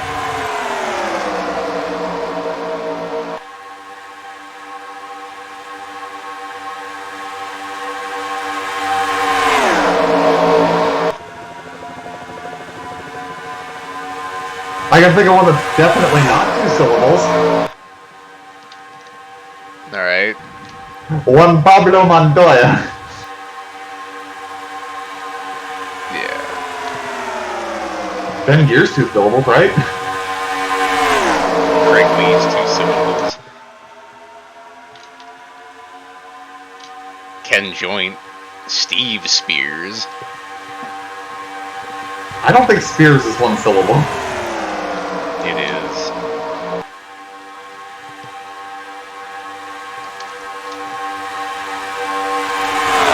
Bud Moore. Little Bud Moore.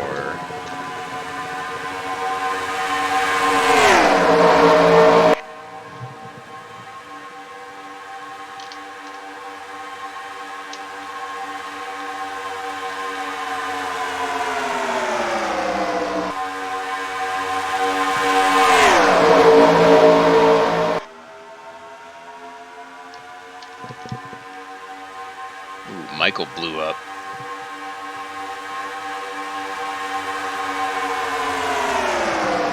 There- 30 laps to go. Dan Johnston leading a 40-car freight train, making it look easy. Redemption for Talladega 2020. Trying to think if there are any owls with short last names. Definitely not Unser, because I think that's 2 syllables. Al Rudd, but he never drove in those series.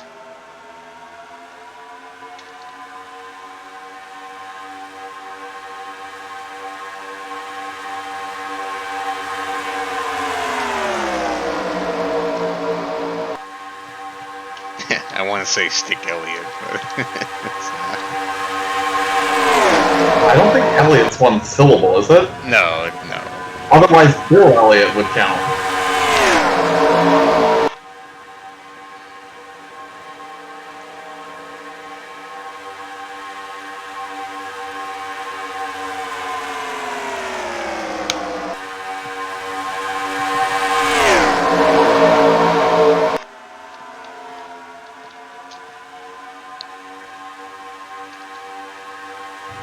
Chad both 2 syllables?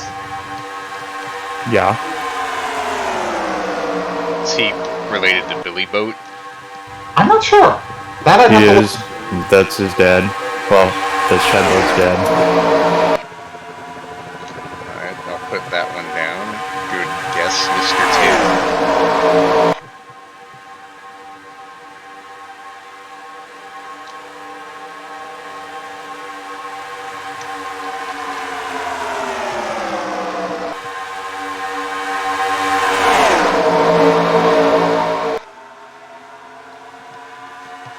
What'd you have for dinner tonight, Brad?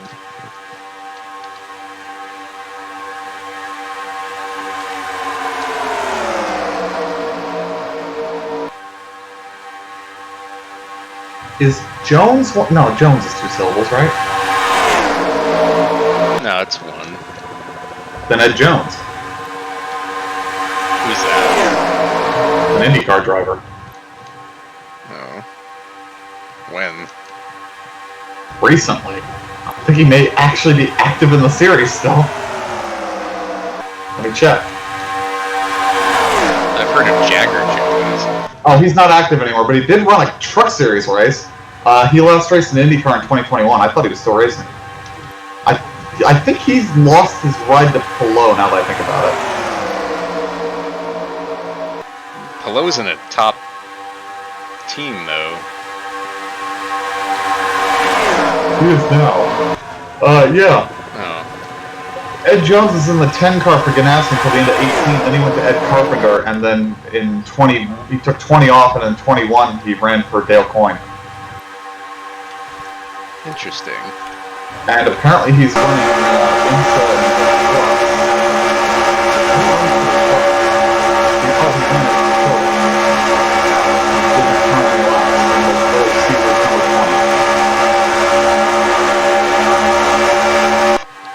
I was very disappointed in the number 24 team's effort in the Watkins Glen 6 hours.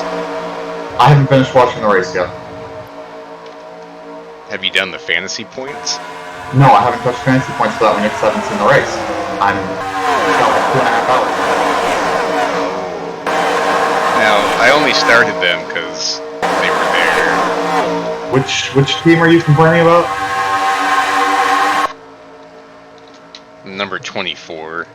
Oh, okay. I already saw what happened to them. That was turn 1, lap 1 that he just binned the car, so... Alright, so they're a good team, they just crashed.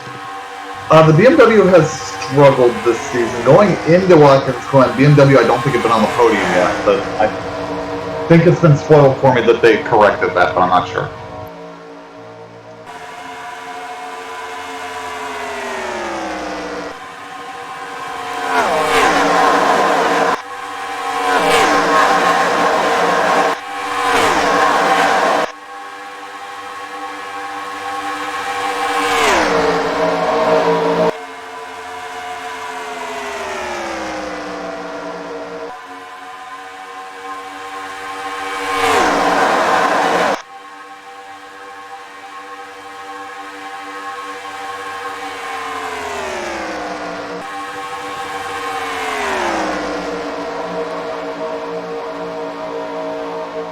What?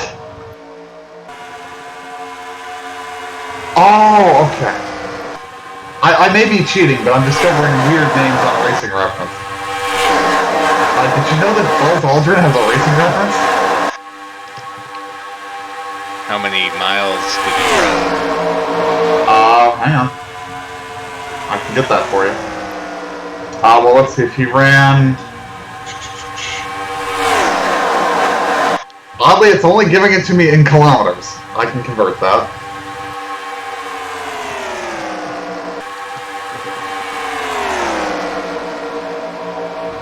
Just shy of 11. Spaceship racing? Do you want me to read you the results to that race and see if you can figure out what it was? Sure. Peter Reckel, Jesse James, Adam Carolla, Jeremy McGrath, Josh Brolin, Milka Duno, Shauna Robinson, Dave Paz, Angie Everhart, Leilani Munter, Picabo Street, Bud Gordon, Tom Shane Steiner, Steve Hartman, and Buzz Aldrin. I'm guessing Shauna Robinson still lost, right?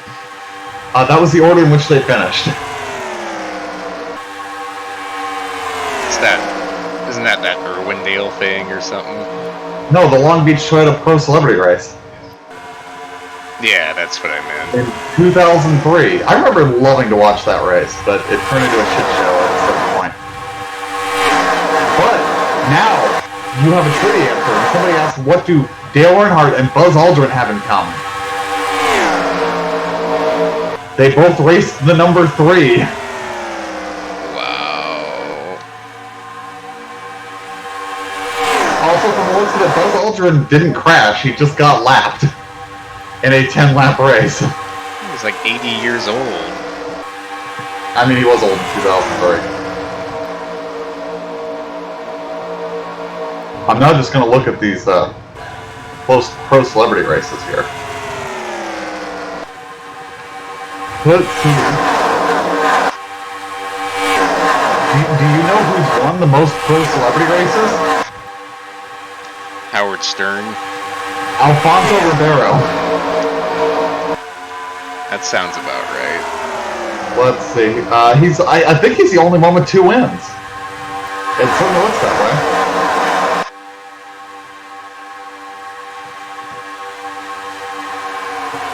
I forgot that Jamie Little had won it one year. I also forgot that Rutledge Wood was in it. I wish they would bring that back.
Where are the Outlaws at tonight?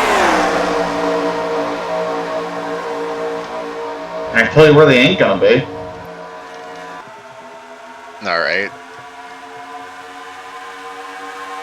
They're supposed to be here at I-55. That ain't gonna happen. I don't think they were supposed to be, though. I don't think that race is till the middle of next month. Alright.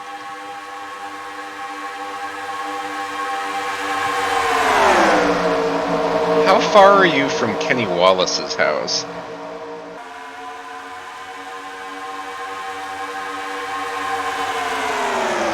You'd have to tell me precisely where he lives.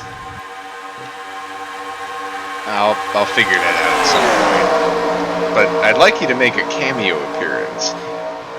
Like, I think he did post something once where it's like, oh, I know where that is.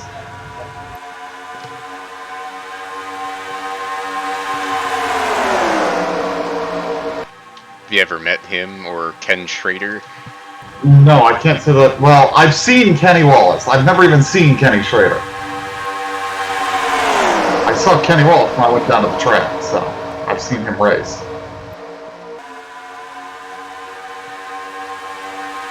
You might want to hurry up to see Ken Schrader. He's getting old. I mean, there's that.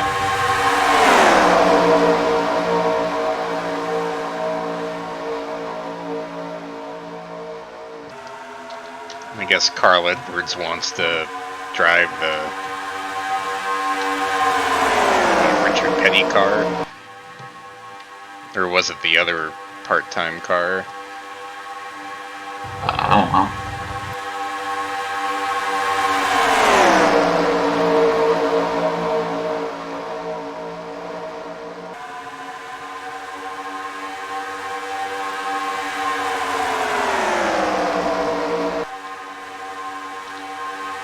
Oh, you know, I should probably do that. I haven't put my theme into TeamSpeak yet. Or the sounds.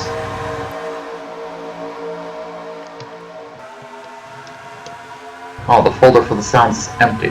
Why is that?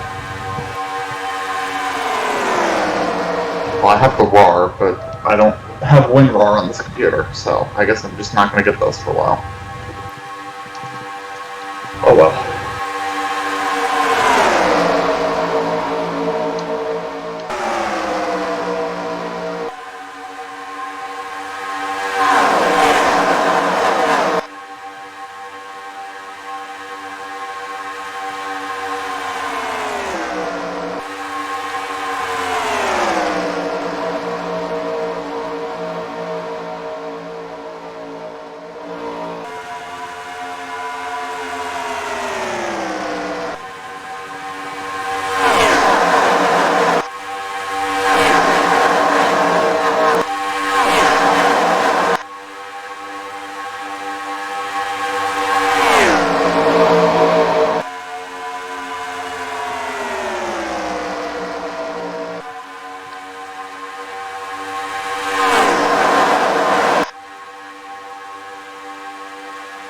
Ooh, I forgot. I have a Mountain Dew pink flavor.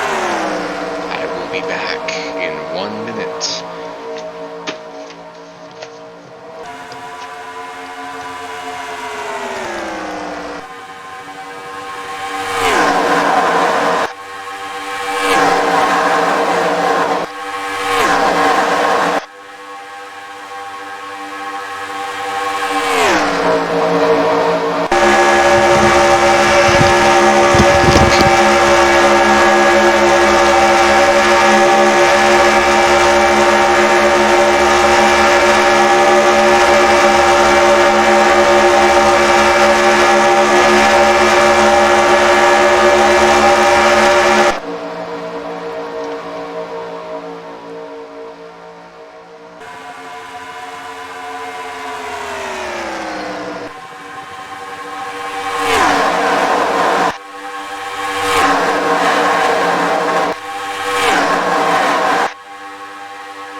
I got my Mountain Dew Caribbean Splash.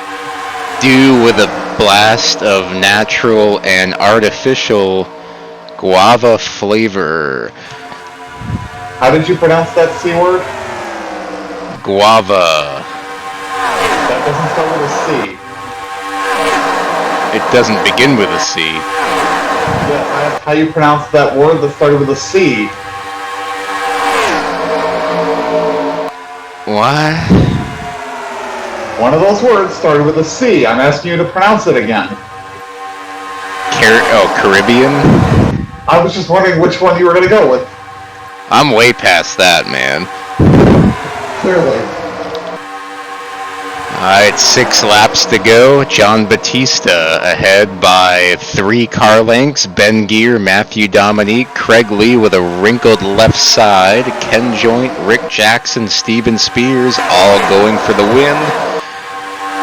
It's anybody's race. 29 cars still in the lead draft. Batista leading the charge. I don't think the 58's winning. That's stuck 3 wide like that this late.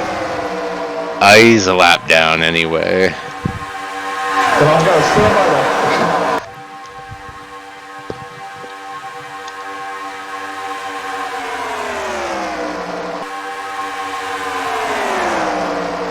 5 to go. Got food all over the place. Twinkies, Wendy's. Twinkies, Wendy's, Monster Energy, Lifesavers, Mellow Yellow, Pizza Hut. Crown Royal. Yeah, we can eat or drink that. AC Delco. No, don't eat that.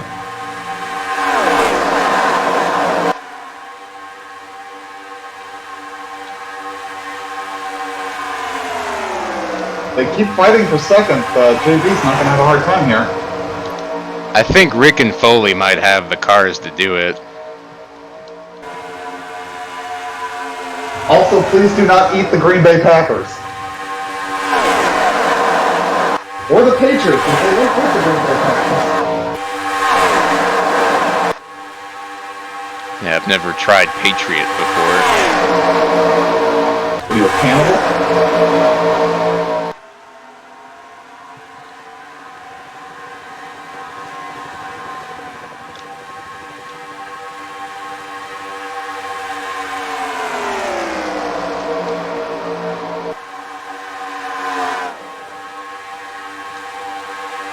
You're making ground on the bottom. Brad's coming. Yeah, I saw that I was going to get down to the bottom, at least at the right time, to be coming forward at the end and not going backwards, but I don't think we've got time to get up there. They need to start racing. They need somebody to get alongside JB for anybody to have a chance here, and they're not doing it. Where's the damn lap cars? You're far ahead. You've had like 9 top 10s in a row, so if you stay where you're at and move forward, which is not the same thing. If I stay where I'm at in the queue, I will move forward. Like, if I don't change lanes, I'll pick up some spots here.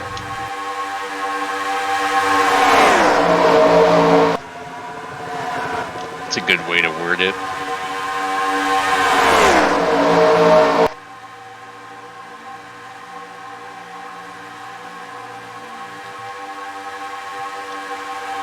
Alex is in a good spot, but I just don't know that somebody needs to get a run here and pop out on JB and side by side the front field if we want to have a race.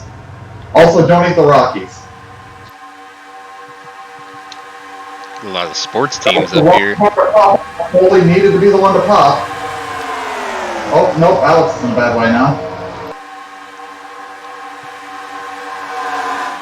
I think he found a hole.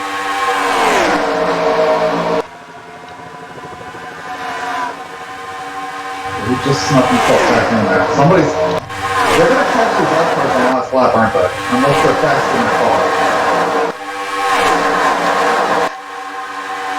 Yeah, they might just stay out there. Foley needs to get the run and pop out on here, or this race is over.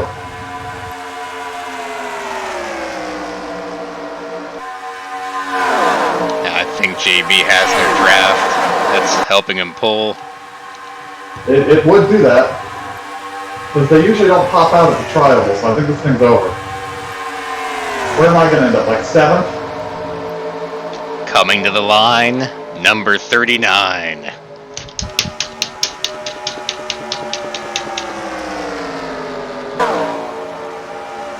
Did I literally just call that shot? Well, you got 7th. Did I not say where am I going to end up? Probably about 7th, and then I ended up 7th. That's cool.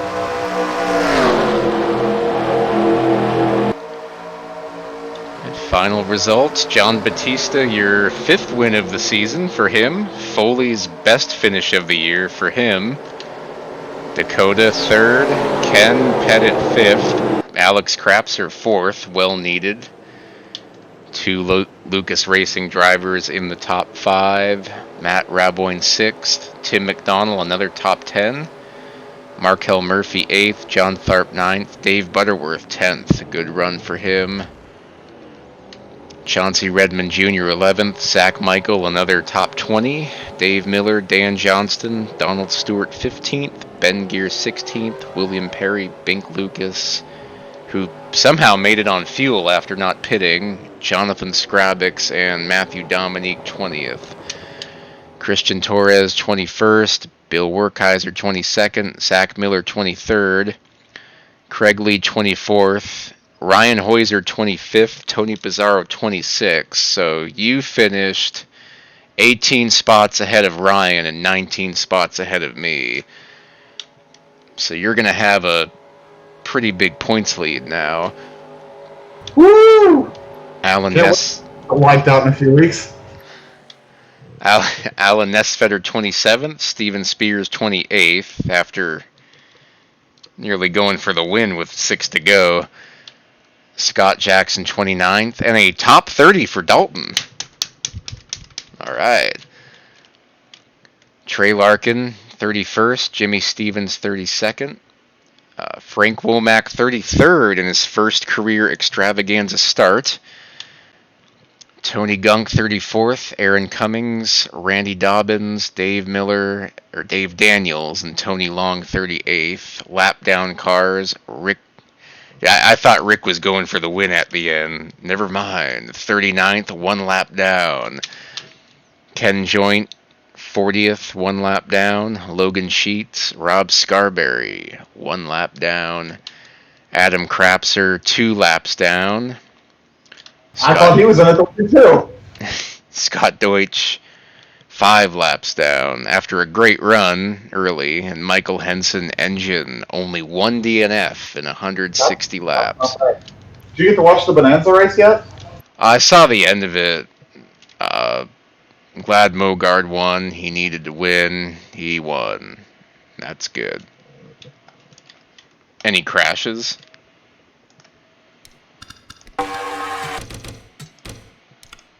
Yeah, there were a handful. There was one at the end of lap 1 that I'm not going to spoil beyond that. I'll take a look at that.